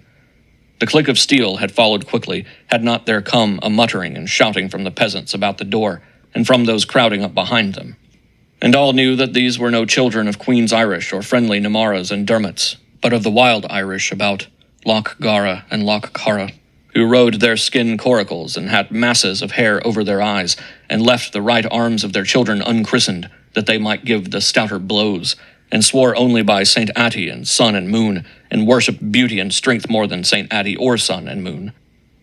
Costello's hand had rested upon the handle of his sword, and his knuckles had grown white, but now he drew it away, and followed by those who were with him, strode towards the door, the dancers giving way before him, the most angrily and slowly, and with glances at the muttering and shouting peasants, but some gladly and quickly, because the glory of his fame was over him. He passed through the fierce and friendly peasant faces, and came where his good horse and the rough-haired garrons were tied to bushes, and mounted, and bade his ungainly bodyguard mount also, and ride into the narrow boreen. When they had gone a little way, Dulach, who rode last, turned towards the house, where a little group of Dermots and Namaras stood next to a more numerous group of countrymen, and cried, "Dermot, you deserve to be as you are this hour. A lantern without a candle, a a purse without a penny, a sheep without wool, for your hand was ever niggardly to piper and fiddler and storyteller and to poor traveling people. He had not done before the 3 old Dermots from the Ox Mountains had run towards their horses, and old Dermot himself had caught the bridle of a Garin of the Namaras and was calling to the others to follow him. And many blows and many deaths had been, had not the countrymen caught up still glowing sticks from the ashes of the fires and hurled them among the horses with loud cries, making all plunge and rear, and some break from those who held them, the whites of their eyes gleaming in the dawn. For the next few weeks Costello had no lack of news of Una, for now a woman selling eggs or fowls, and now a man or woman on pilgrimage to the Well of the Rocks, would tell him how his love had fallen ill the day after St. John's Eve, and how she was a little better or a little worse as it might be. And though he looked to his horses and his cows and goats as usual, the common and uncomely, the dust upon the roads, the songs of men returning from fairs and wakes, men playing cards in the corners of fields on Sundays and saints' days, the rumors of battles and changes in the great world, the deliberate purposes of those about him, troubled him with an inexplicable trouble. And the country people still remember how when night had fallen he would bid Dulloch of the pipes tell, to the chirping of the crickets, the son of Apple, the beauty of the world, the king of Ireland's son, or some other of those traditional tales which were as much a piper's business as the green bunch of rushes, the Unshan stream, or the chiefs of Breffni. And while the boundless and phantasmal world of the legends was a building, would abandon himself to the dreams of his sorrow. Dulloch would often pause to tell how some clan of the wild Irish had descended from an incomparable king of the Blue Belt, or warrior of the Osier Wattle, or to tell with many curses how all the strangers and most of the Queen's Irish were the seed of the misshapen and horned people from under the sea, or of the servile and creeping Firbolg. But Costello cared only for the love sorrows, and no matter whither the stories wandered, whether to the Isle of the Red Loch, where the blessed are, or to the malign country of the Hag of the East, Una alone endured their shadowy hardships, for it was she and no king's daughter of old who was hidden in the steel tower, under the water with the folds of the worm of 9 eyes round and about her prison. And it was she who won by 7 years of service the right to deliver from hell all she could carry, and carried away multitudes clinging with worn fingers to the hem of her dress. And it was she who endured dumbness for a year, because of the little thorn of enchantment the fairies had thrust into her tongue. And it was a lock of her hair, coiled in a little carved box, which gave so great a light that men threshed by it from sundown to sunrise, and awoke so great a wonder that kings spent years in wandering or fell before unknown armies in seeking to discover her hiding place. For there was no beauty in the world but hers, no tragedy in the world but hers. And when at last the voice of the piper, grown gentle with the wisdom of old romance, was silent, and his rheumatic steps had toiled upstairs and to bed, and Costello had dipped his fingers into the little delph font of holy water and begun to pray to Mary of the 7 Sorrows, the blue eyes and star-covered dress of the painting in the chapel faded from his imagination, and the brown eyes and homespun dress of Dermot's daughter Winnie came in their stead. For there was no tenderness in the passion who keep their hearts pure for love or for hatred as other men for God, for Mary and for the saints, and who, when the hour of their visitation arrives, comes to the divine essence by the bitter tumult, the garden of Gethsemane, and the desolate rood ordained for immortal passions in mortal hearts. One day a serving man rode up to Costello, who was helping his 2 lads to reap a meadow, and gave him a letter, and rode away without a word. And the letter contained these words in English: "Tomas Costello, my daughter is very ill. The wise woman from Knock-Sashi had seen her, and says she will die unless you come to her. I therefore bid you come to her whose peace you stole by treachery. Dermot, the son of Dermot." Costello threw down his scythe and sent one of the lads for Dulloch, who had become woven into his mind with Una, and himself saddled his great horse and Dulloch's Garin.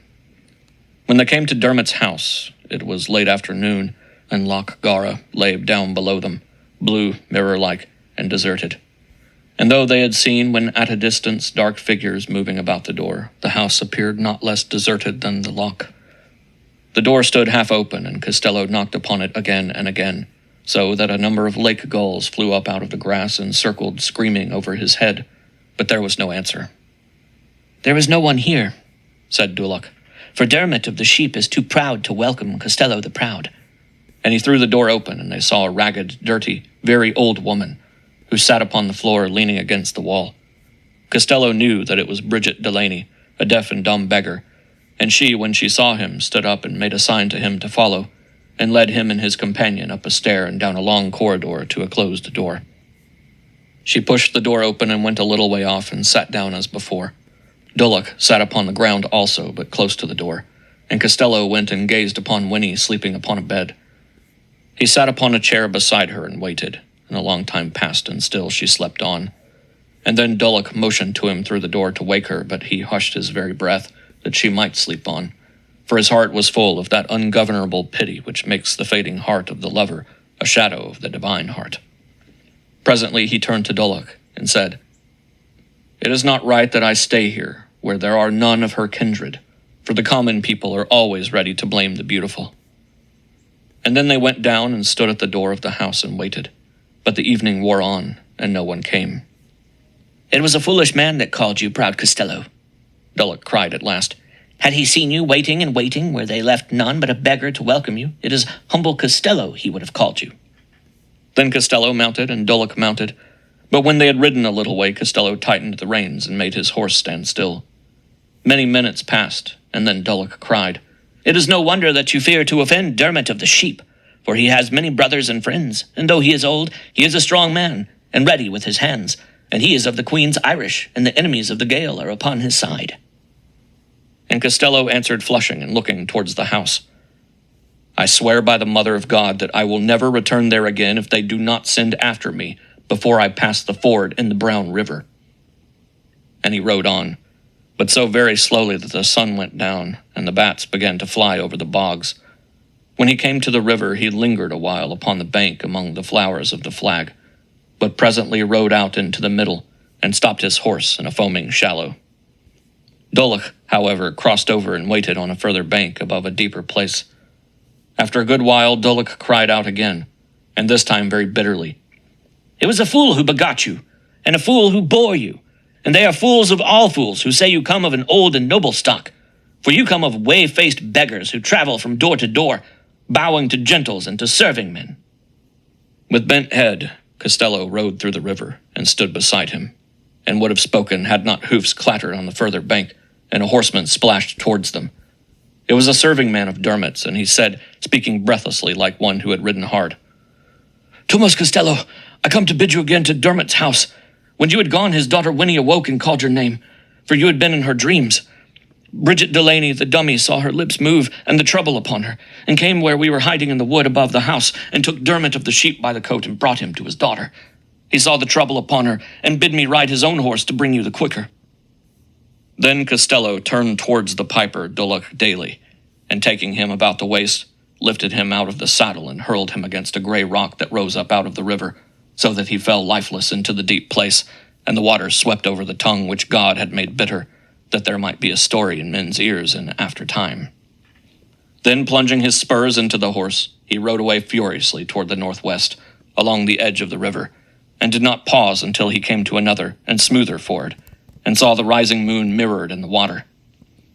He paused for a moment irresolute, and then rode into the ford and on over the Ox Mountains and down towards the sea, his eyes almost continually resting upon the moon which glimmered in the dimness like a great white rose hung on the lattice of some boundless and phantasmal world. But now his horse, long dark with sweat and breathing hard, for he kept spurring it to an extreme speed, fell heavily, hurling him into the grass at the roadside. He tried to make it stand up, and failing in this, went on alone towards the moonlight, and came to the sea and saw a schooner lying there at anchor. Now that he could go no further because of the sea, he found that he was very tired, and the night very cold, and went into a shebeen close to the shore and threw himself down upon a bench. The room was full of Spanish and Irish sailors who had just smuggled a cargo of wine and ale, and were waiting a favorable wind to set out again. A Spaniard offered him a drink in bad Gaelic. He drank it greedily, and began talking wildly and rapidly. For some 3 weeks, the wind blew inshore, or with too great violence, and the sailors stayed drinking and talking and playing cards, and Costello stayed with them, sleeping upon a bench in the shebeen, and drinking and talking and playing more than any. He soon lost what little money he had, and then his horse, which someone had brought from the mountain Boreen to a Spaniard, who sold it to a farmer from the mountains. and then his long cloak and his spurs and his boots of soft leather. At last a gentle wind blew towards Spain, and the crew rowed out to their schooner, singing Gaelic and Spanish songs, and lifted the anchor.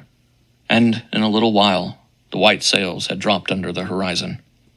Then Costello turned homeward, his life gaping before him, and walked all day, coming in the early evening to the road that went from near Loch Gara to the southern edge of Loch Cay. Here he overtook a great crowd of peasants and farmers who were walking very slowly after two priests and a group of well-dressed persons, certain of whom were carrying a coffin. He stopped an old man and asked whose burying it was and whose people they were. And the old man answered, "It is the burying of Una, Dermot's daughter, and we are the Namaras and the Dermots and their following. And you are Tomas Costello, who murdered her." Costello went on towards the head of the procession, passing men who looked at him with fierce eyes and only vaguely understanding what he had heard. For now that he had lost the understanding that belongs to good health, it seemed impossible that a gentleness and a beauty which had been so long the world's heart could pass away. Presently he stopped and asked again whose burying it was, and a man answered, "We are carrying Dermot's daughter, Winnie, whom you murdered, to be buried in the island of the Holy Trinity." And the man stooped and picked up a stone and cast it at Costello, striking him on the cheek and making the blood flow out over his face. Costello went on scarcely feeling the blow, and coming to those about the coffin, shouldered his way into the midst of them, and laying his hand upon the coffin, asked in a loud voice, "Who is in this coffin?" The three old Dermots from the Ox Mountains caught up stones and bid those about them do the same, and he was driven from the road, covered with wounds, and but for the priests would surely have been killed. When the procession had passed on, Costello began to follow again, and saw from a distance the coffin laid upon a large boat, and those about it get into other boats, and the boats move slowly over the water to Insula Trinitatis. And after a while he saw the boats return and their passengers mingle with the crowd upon the bank, and all disperse by many roads and borines. It seemed to him that Winnie was somewhere on the island, smiling gently as of old. And when all had gone, he swam in the way the boats had been rowed and found the new-made grave beside the ruined abbey of the Holy Trinity, and threw himself upon it, calling to Una to come to him. Above him the square ivy leaves trembled, and all about him white moths moved over white flowers, and sweet odors drifted through the dim air. He lay there all that night and through the day after, from time to time calling her to come to him. But when the third night came, he had forgotten, worn out with hunger and sorrow, that her body lay in the earth beneath, but only knew she was somewhere near and would not come to him. Just before dawn, the hour when the peasants hear his ghostly voice crying out, his pride awoke, and he called loudly, "Winnie, daughter of Dermot of the Sheep, if you do not come to me, I will go and never return to the island of the Holy Trinity." And before his voice had died away, a cold and whirling wind had swept over the island, and he saw many figures rushing past, women of the Sidhe, with crowns of silver and dim floating drapery, and then Una, but no longer smiling gently, for she passed him swiftly and angrily, and as she passed, struck him upon the face, crying, "Then go and never return." He would have followed and was calling out her name when the whole glimmering company rose up into the air, and rushing together in the shape of a great silvery rose, faded into the ashen dawn. Costello got up from the grave, understanding nothing but that he had made his beloved angry, and that she wished him to go, and wading out into the lake, began to swim. He swam on, but his limbs were too weary to keep him afloat, and her anger was heavy about him, and when he had gone a little way he sank without a struggle, like a man passing into sleep and dreams. The next day a poor fisherman found him among the reeds upon the lake shore, lying upon the white lake sand with his arms flung out, as though he lay upon a rood, and carried him to his own house. And the very poor lamented over him and sang the keen, and when the time had come, laid him in the abbey on Insula Trinitatis, with only the ruined altar between him and Dermot's daughter, and planted above them 2 ash trees that, in after days, wove their branches together and mingled their trembling leaves. Rosa Alchemica. 1.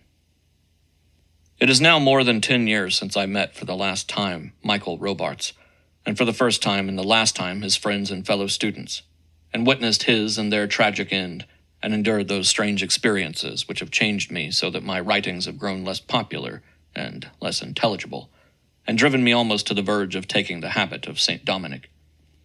I had just published Rosa Alchemica, a little work on the alchemists, somewhat in the manner of Sir Thomas Browne, and had received many letters from believers in the arcane sciences, upbraiding what they called my timidity, for they could not believe so evident sympathy but the sympathy of the artist, which is half pity, for everything which has moved men's hearts in any age.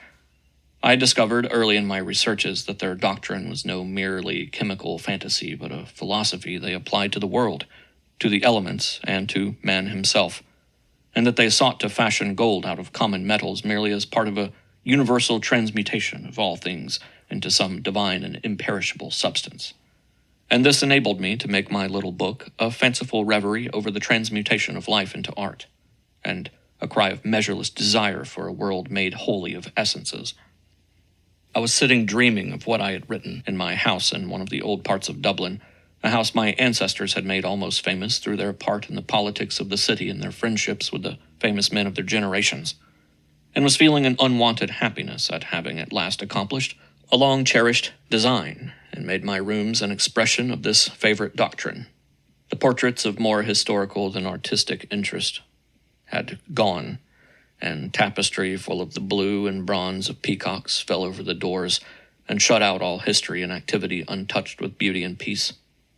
And now when I looked at my Crivelli and pondered on the rose in the hand of the Virgin, wherein the form was so delicate and precise that it seemed more like a thought than a flower, or at the gray dawn and rapturous faces of my Francesca, I knew all a Christian's ecstasy without his slavery to rule and custom. When I pondered over the antique bronze gods and goddesses which I had mortgaged my house to buy, I had all a pagan's delight in various beauty, and without his terror at sleepless destiny and his labor with many sacrifices. And I had only to go to my bookshelf, where every book was bound in leather, stamped with intricate ornament, and of a carefully chosen color. Shakespeare in the orange of the glory of the world, Dante in the dull red of his anger, Milton in the blue-gray of his formal calm, and I could experience what I would of human passions without their bitterness and without satiety.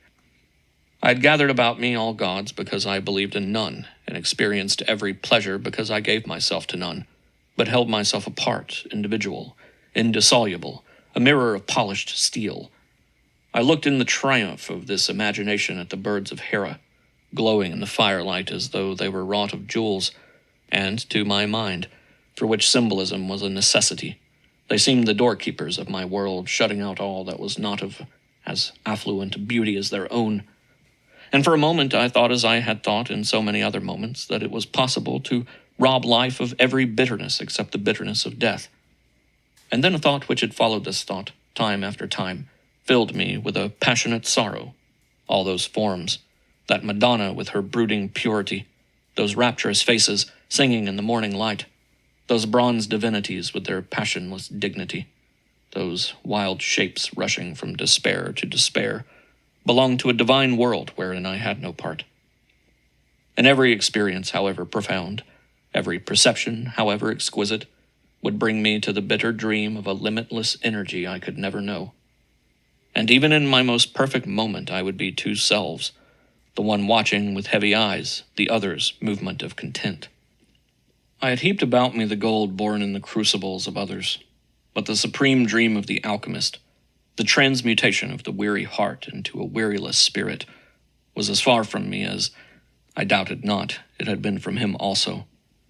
I turned to my last purchase, a set of alchemical apparatus which the dealer in the Rue La Pelletier had assured me once belonged to Raymond Lully, and as I joined the alembic to the Athanor and laid the lavacrum maris at their side, I understood the alchemical doctrine, that all beings, divided from the great deep where spirits wander, one and yet a multitude, are weary, and sympathized, in the pride of my connoisseurship, with the consuming thirst for destruction which made the alchemical veil under his symbols of lions and dragons, of eagles and ravens, of dew and nitre, a search for an essence which would dissolve all mortal things. I repeated to myself the ninth key of Bacillus Valentinus, in which he compares the fire of the last day to the fire of the alchemist, and the world to the alchemist's furnace, and would have us know that all must be dissolved before the divine substance, material gold or immaterial ecstasy, awake. I had dissolved indeed the mortal world and lived amid immortal essences, but had obtained no miraculous ecstasy. As I thought of these things, I drew aside the curtains and looked out into the darkness, and it seemed to my troubled fancy that all those little points of light filling the sky were the furnaces of innumerable divine alchemists who labor continually, turning lead into gold, weariness into ecstasy, bodies into souls, the darkness into God.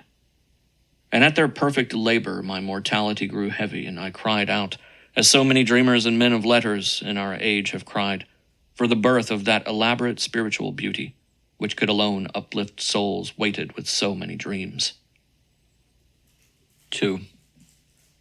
My reverie was broken by a loud knocking at the door, and I wondered the more at this because I had no visitors, and had bidden my servants do all things silently, lest they broke the dream of my inner life.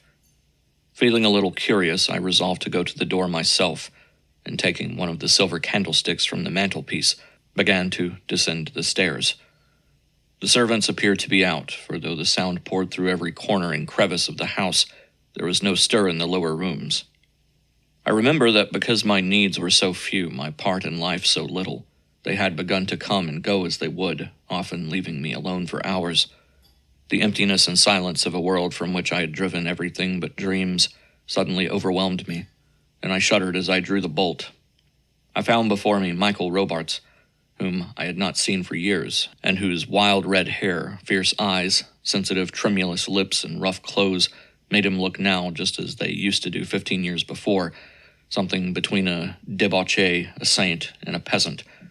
He had recently come to Ireland, he said, and wished to see me on a matter of importance. Indeed, the only matter of importance for him and for me. His voice brought up before me our student years in Paris, and remembering the magnetic power he had once possessed over me, a little fear mingled with much annoyance at this irrelevant intrusion, as I led the way up the wide staircase, where Swift had passed joking and railing, and Curran telling stories and quoting Greek in simpler days before men's minds, subtilized and complicated by the romantic movement in art and literature, began to tremble on the verge of some unimagined revelation. I felt that my hand shook, and saw that the light of the candle wavered and quivered more than it need have upon the maenads on the old French panels, making them look like the first beings slowly shaping in the formless and void darkness. When the door had closed and the peacock curtain, glimmering like many-colored flame, fell between us and the world, I felt in a way I could not understand that some singular and unexpected thing was about to happen. I went over to the mantelpiece, and finding that a little chainless bronze censer, set upon the outside with pieces of painted china by Orazio Fontana, which I had filled with antique amulets, had fallen upon its side and poured out its contents, I began to gather the amulets in the bowl, partly to collect my thoughts, and partly with the habitual reverence which seemed to me due of things so long connected with secret hopes and fears. "I see," said Michael Robarts, "that you are still fond of incense, and I can show you an incense more precious than any you have ever seen." And as he spoke, he took the censer out of my hand and put the amulets in a little heap between the athanor and the alembic. I sat down, and he sat down at the side of the fire, and sat there a while looking into the fire, holding the censer in his hand.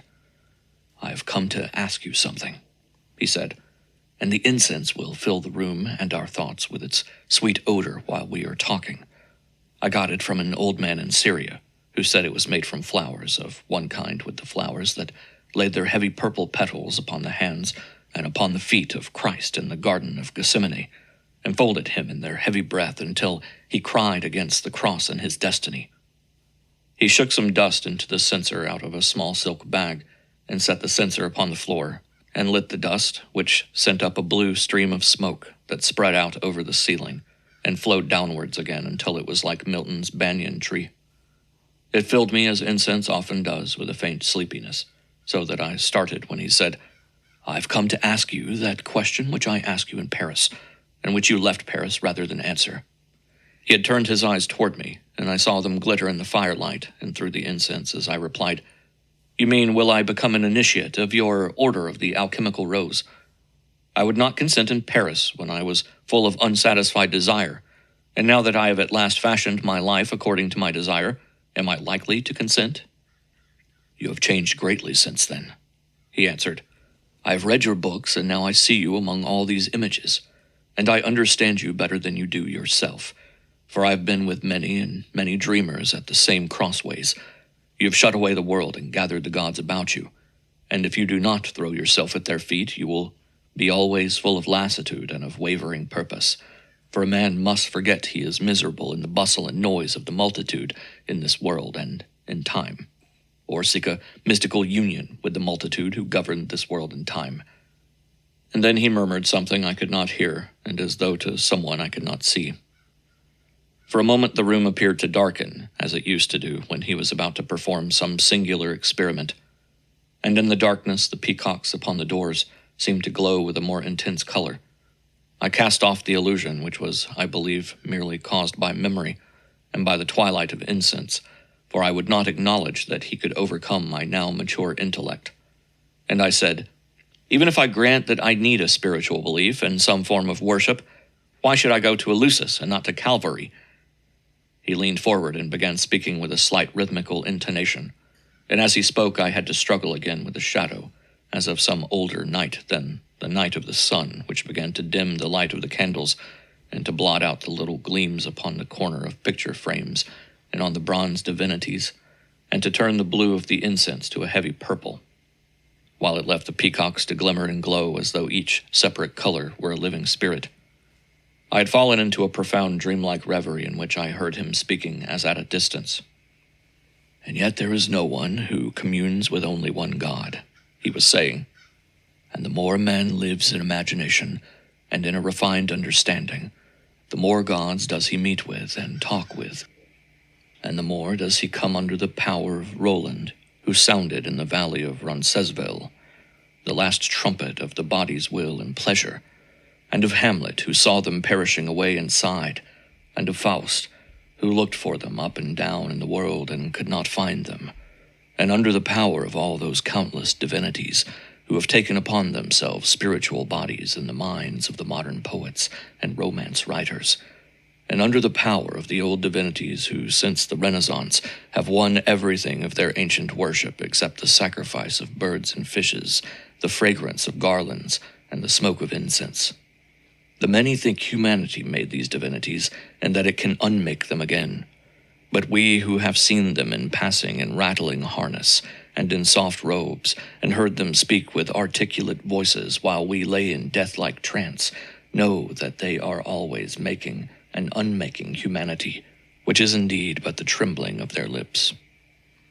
He had stood up and begun to walk to and fro, and had become in my waking dream a shuttle weaving an immense purple web, whose folds had begun to fill the room.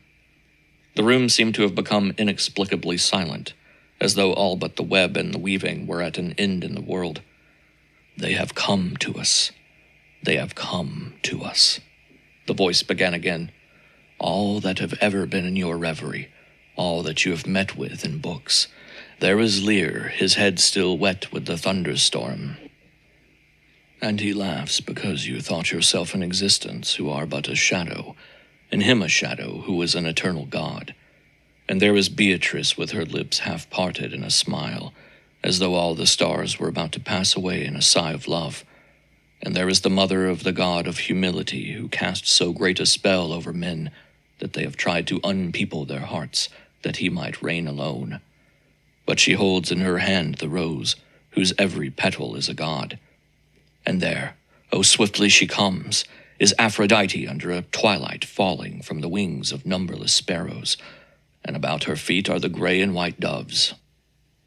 In the midst of my dream I saw him hold out his left arm and pass his right hand over it, as though he stroked the wings of doves. I made a violent effort which seemed almost to tear me in two, and said with forced determination, "You would sweep me away into an indefinite world which fills me with terror, and yet a man is a great man just in so far as he can make his mind reflect everything with indifferent precision like a mirror." I seemed to be perfectly master of myself and went on, but more rapidly. I command you to leave me at once, for your ideas and fantasies are but the illusions that creep like maggots into civilizations when they begin to decline, and into minds when they begin to decay." I had grown suddenly angry, and seizing the alembic from the table was about to rise and strike him with it, when the peacocks on the door behind him appeared to grow immense. And then the alembic fell from my fingers, and I was drowned in a tide of green and blue and bronze feathers, and as I struggled hopelessly I heard a distant voice saying, "Our master Avicenna has written that all life proceeds out of corruption." The glittering feathers had now covered me completely, and I knew that I had struggled for hundreds of years and was conquered at last.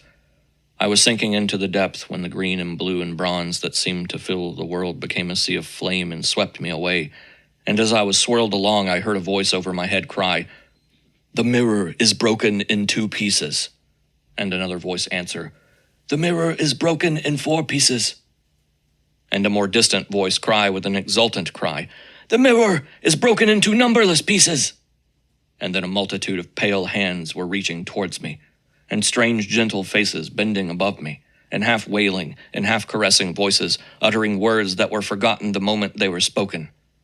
I was being lifted out of the tide of flame and felt my memories, my hopes, my thoughts, my will, everything I held to be myself, melting away. Then I seemed to rise through numberless companies of beings who were, I understood, in some way more certain than thought, each wrapped in his eternal moment, in the perfect lifting of an arm, in a little circlet of rhythmical words, and dreaming with dim eyes and half-closed eyelids. And then I passed beyond these forms, which were so beautiful they had almost ceased to be. And, having endured strange moods, melancholy as it seemed, with the weight of many worlds, I passed into that death which is beauty herself, and into that loneliness which all the multitudes desire without ceasing. All things that had ever lived seemed to come and dwell in my heart, and I in theirs. And I had never again known mortality or tears. Had I not suddenly fallen from the certainty of vision into the uncertainty of dream, and become a drop of molten gold falling with immense rapidity through a night elaborate with stars, and all about me a melancholy, exultant wailing? I fell, and fell, and fell. And then the wailing was but the wailing of the wind in the chimney, and I awoke to find myself leaning upon the table and supporting my head with my hands. I saw the alembic swaying from side to side in the distant corner it had rolled to, and Michael Robarts watching me and waiting. "I will go wherever you will," I said, "and do whatever you bid me, for I have been with eternal things." "I knew," he replied. "You must need answer as you have answered when I heard the storm begin. You must come to a great distance, for we were commanded to build our temple between the pure multitude by the waves and the impure multitude of men." 3. I did not speak as we drove through the deserted streets, for my mind was curiously empty of familiar thoughts and experiences. It seemed to have been plucked out of the definite world and cast naked upon a shoreless sea. There were moments when the vision appeared on the point of returning, and I would half remember with an ecstasy of joy or sorrow, crimes and heroisms, fortunes and misfortunes, or begin to contemplate with a sudden leaping of the heart hopes and terrors, desires and ambitions, alien to my orderly and careful life. And then I would awake shuddering at the thought that some great, imponderable being had swept through my mind. It was indeed days before this feeling passed perfectly away. And even now, when I have sought refuge in the only definite faith, I feel a great tolerance for those people with incoherent personalities who gather in the chapels and meeting places of certain obscure sects, because I also have felt fixed habits and principles dissolving before a power which was hysterica passio, or sheer madness, if you will, but was so powerful in its melancholy exultation that I trembled lest it wake again and drive me from my newfound peace. When we came in the gray light to the great half-empty terminus, it seemed to me I was so changed that I was no more, as man is, a moment shuddering at eternity, but eternity weeping and laughing over a moment. And when we had started and Michael Robarts had fallen asleep, as he soon did, his sleeping face, in which there was no sign of all that had so shaken me and that now kept me wakeful, was to my excited mind more like a mask than a face. The fancy possessed me that the man behind it had dissolved away like salt in water, and that it laughed and sighed, appealed and denounced at the bidding of beings greater or less than men. This is not Michael Robarts at all. Michael Robarts is dead. Dead for 20 years, perhaps, I kept repeating to myself. I fell at last into a feverish sleep, waking up from time to time when we rushed past some little town, its slated roofs shining with wet, or still lake gleaming in the cold morning light. I'd been too preoccupied to ask where we were going, or to notice what tickets Michael Robarts had taken, but I knew now from the direction of the sun that we were going westward, and presently I knew also by the way in which the trees had grown into the semblance of tattered beggars flying with bent heads towards the east that we were approaching the western coast. Then immediately I saw the sea between the low hills upon the left, its dull gray broken into white patches and lines. When we left the train, we had still, I found, some way to go, and set out, buttoning our coats about us, for the wind was bitter and violent. Michael Robarts was silent, seeming anxious to leave me to my thoughts. And as we walked between the sea and the rocky side of a great promontory, I realized with a new perfection what a shock had been given to all my habits of thought and of feelings, if indeed some mysterious change had not taken place in the substance of my mind. For the gray waves, plumed with scudding foam, had grown part of a teeming, fantastic inner life. And when Michael Robarts pointed to a square, ancient-looking house, with a much smaller and newer building under its lee, set out on the very end of a dilapidated and almost deserted pier, and said it was the temple of the alchemical rose, I was possessed with the fantasy that the sea, which kept covering it with showers of white foam, was claiming it as part of some indefinite and passionate life, which had begun to war upon our orderly and careful days, and was about to plunge the world into a night as obscure as that which followed the downfall of the classical world. One part of my mind mocked this fantastic terror, but the other, the part that still lay half-plunged in vision, listened to the clash of unknown armies, and shuddered at unimaginable fantasisms that hung in those gray leaping waves. We had gone but a few paces along the pier when we came upon an old man, who was evidently a watchman, for he sat in an overset barrel close to a place where masons had been lately working upon a break in the pier, and had in front of him a fire such as one sees slung under tinkers' carts. I saw that he was also a voteen, as the peasants say, for there was a rosary hanging from a nail on the rim of the barrel, and I shuddered, as I did not know why I shuddered. We had passed him a few yards when I heard him cry in Gaelic, "Idolaters! Idolaters, go down to hell! With your witches and your devils! Go down to hell that the herrings may come again into the bay!" And for some moments I could hear him half screaming and half muttering behind us. "Are you not afraid," I said, "that these wild fishing people may do some desperate thing against you?" "I and mine," he answered, "are long past human hurt or help, being incorporate with immortal spirits, and when we die it shall be the consummation of the supreme work. A time will come for these people also, and they will sacrifice a mullet to Artemis, or some other fish to some new divinity, unless indeed their own divinities, the Dagda, with his overflowing cauldron, Lug, with his spear dipped in poppy juice, lest it rush forth hot for battle, Ingus, with the 3 birds on his shoulder, Bod, and his red swineherd, and all the heroic children of Dana, set upon once more their temples of grey stone. The rain has never ceased, but only waned in power a little, for the Sidhe still passes in every wind, and dance and play at hurley, and fight their sudden battles in every hollow and on every hill. But they cannot build their temples again till there have been martyrdoms and victories, and perhaps even that long-foretold battle in the valley of the Black Pig.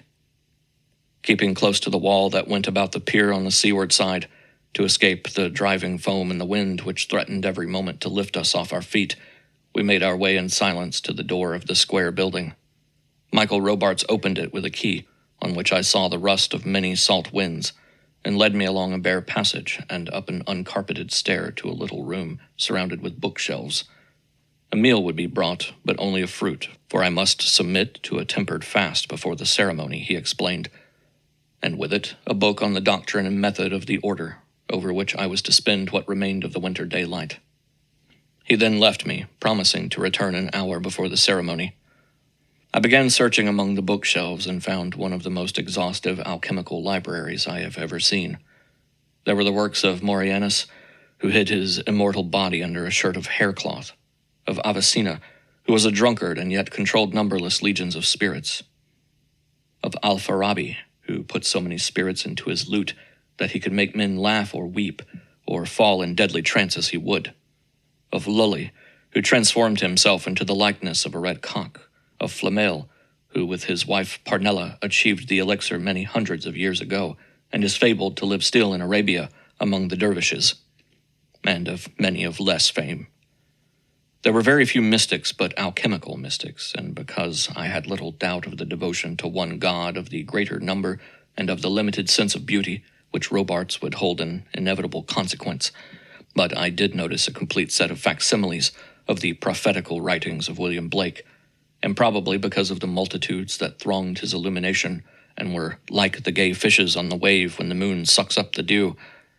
I noted also many poets and prose writers of every age, but only those who were a little weary of life, as indeed the greatest have been everywhere, and who cast their imagination to us as something they need no longer now that they were going up in their fiery chariots. Presently I heard a tap at the door, and a woman came in and laid a little fruit upon the table. I judged that she had once been handsome, but her cheeks were hollowed by what I would have held, had I seen her anywhere else, an excitement of the flesh and a thirst for pleasure, instead of which it doubtless was an excitement of the imagination and a thirst for beauty. I asked her some question concerning the ceremony, but getting no answer except a shake of the head, saw that I must await initiation in silence. When I had eaten, she came again, and having laid a curiously wrought bronze box on the table, lighted the candles and took away the plates and the remnants. So soon as I was alone, I turned to the box and found that the peacocks of Hera spread out their tails over the sides and lid against a background on which were wrought great stars, as though to affirm that the heavens were a part of their glory. In the box was a book bound in vellum, and having upon the vellum, and in very delicate colors and in gold, the alchemical rose, with many spears thrusting against it, but in vain, as was shown by the shattered points of those nearest to the petals. The book was written upon vellum, and in beautiful clear letters, interspersed with symbolical pictures and illuminations, after the manner of the Splendor Salis. The first chapter described how 6 students of Celtic descent gave themselves separately to the study of alchemy, and solved, one the mystery of the pelican, another mystery of the green dragon, another mystery of the eagle, another that of salt and mercury, which seemed a succession of accidents, but was, the book declared, the contrivance of preternatural powers, brought them together in the garden of an inn in the south of France, and while they were talking together, the thought came to them that alchemy was the gradual distillation of the contents of the soul, until they were ready to put off the mortal and put on the immortal. An owl passed, rustling among the vine leaves overhead, and then an old woman came, leaning upon a stick, and sitting close to them, took up the thought where they had dropped it. Having expounded the whole principle of spiritual alchemy and bid them found the order of the alchemical rose, she passed from among them, and when they would have followed, she was nowhere to be seen. They formed themselves into an order, holding their goods and making their researches in common, and as they became perfect in the alchemical doctrine, apparitions came and went among them, and taught them more and more marvelous mysteries. The book went on to expound so much of these as the neophyte was permitted to know, dealing at the outset and at considerable length with the independent reality of our thoughts, which was, it declared, the doctrine from which all true doctrines arose.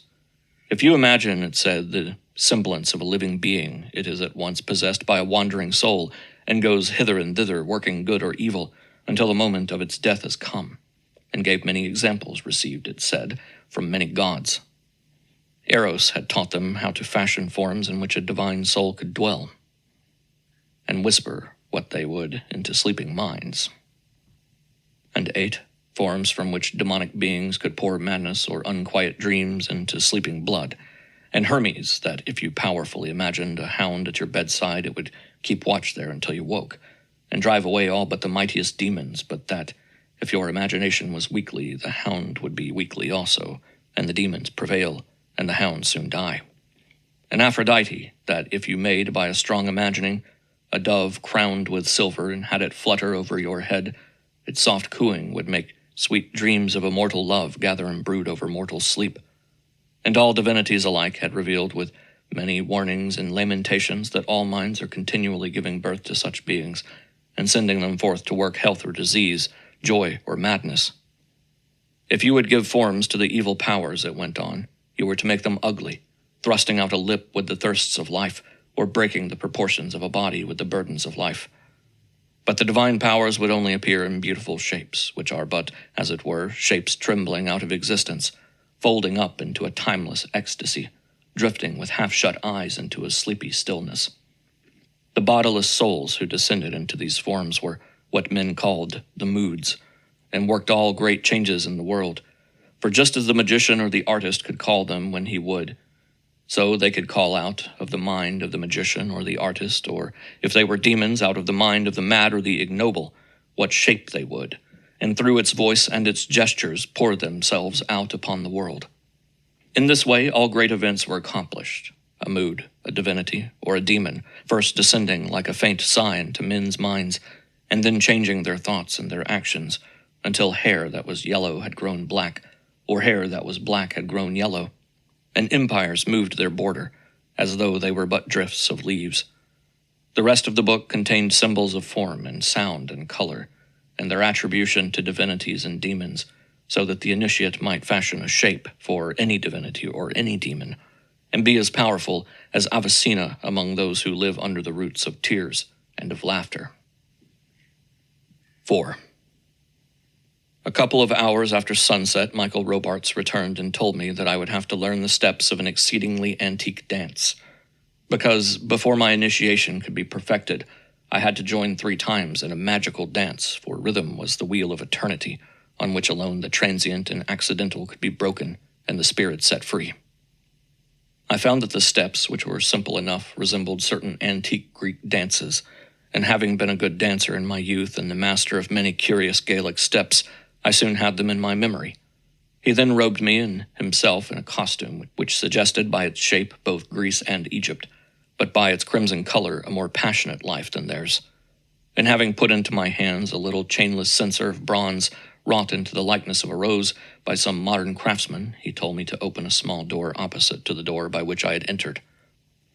I put my hand to the handle, but the moment I did so, the fumes of the incense, helped perhaps by his mysterious glamour, made me fall again into a dream, in which I seemed to be a mask, lying on the counter of a little Eastern shop.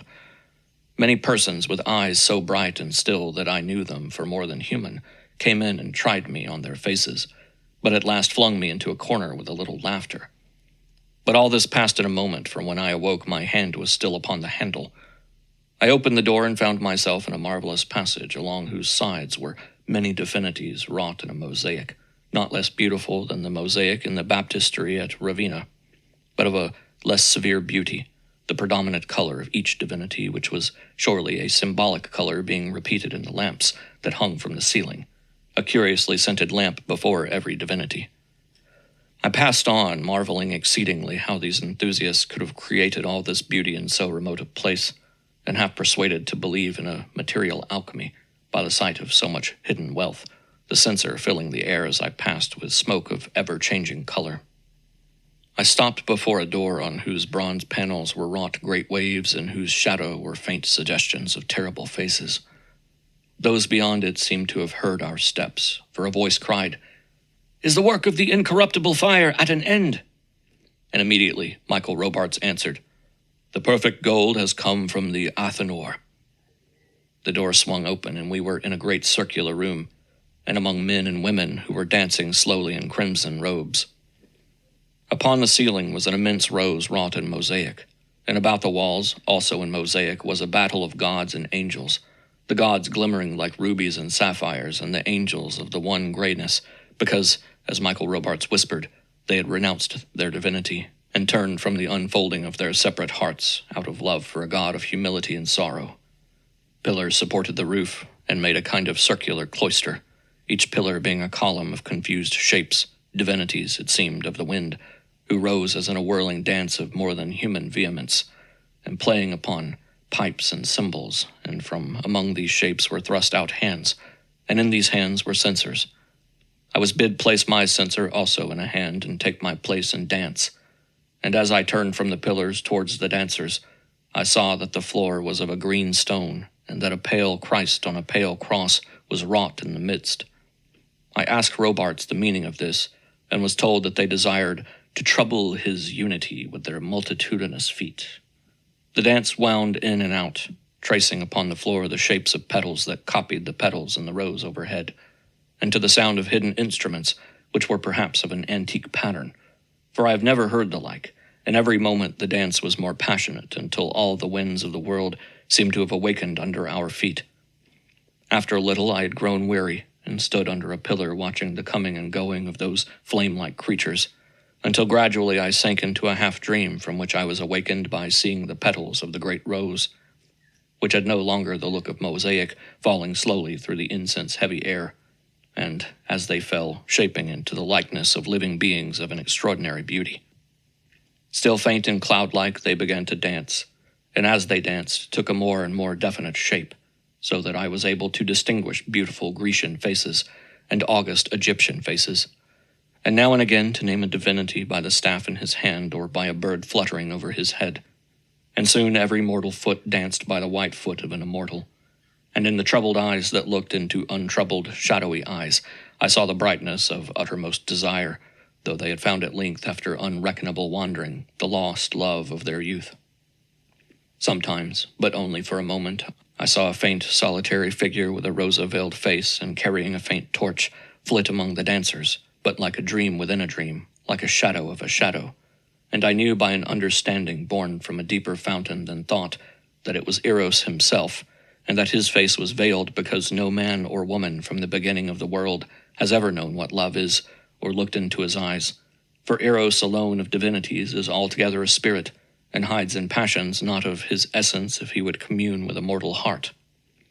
So that if a man love nobly, he knows love through infinite pity, unspeakable trust, unending sympathy, and if ignobly through vehement jealousy, sudden hatred, and unappeased desire, but unveiled love he never knows. While I thought these things, a voice cried to me from the crimson figures, "Into the dance! There is none that can be spared out of the dance. Into the dance! Into the dance! That the gods may make them bodies out of the substance of our hearts!" And before I could answer, a mysterious wave of passion that seemed like the soul of the dance moving within our souls, Alchemica took hold of me, and I was swept, neither consenting nor refusing, into the midst. I was dancing with an immortal august woman who had black lilies in her hair, and her dreamy gesture seemed laden with a wisdom more profound than the darkness that is between star and star, and with a love like the love that breathed upon the waters. And as we danced on, the incense drifted over us and round us, covering us away as in the heart of the world, and ages seemed to pass, and the tempest to awake and perish in the folds of our robes, and in her heavy hair. Suddenly I remembered that her eyelids had never quivered, and that her lilies had not dropped a black petal or shaken from their places, and understood with a great horror that I danced with one who was more or less than human, and who was drinking up my soul as an ox drinks up a wayside pool. And I fell, and darkness passed over me. 5. I awoke suddenly as though something had awakened me, and saw that I was lying on a roughly painted floor, and that on the ceiling, which was at no great distance, was a roughly painted rose, and about me on the walls half-finished paintings. The pillars and censers had gone, and near me a score of sleepers lay wrapped in disordered robes, their upturned faces looking to my imagination like hollow masks. And as the chill dawn was shining down upon them from a long window I had not noticed before, and outside the sea roared, I saw Michael Robarts lying at a little distance, and beside him an overset bowl of wrought bronze which looked as though it had once held incense. As I sat thus, I heard a sudden tumult of angry men and women's voices mix with the roaring of the sea, and leaping to my feet, I went quickly to Michael Robarts and tried to shake him out of his sleep. I then seized him by the shoulder and tried to lift him, but he fell backwards and sighed faintly.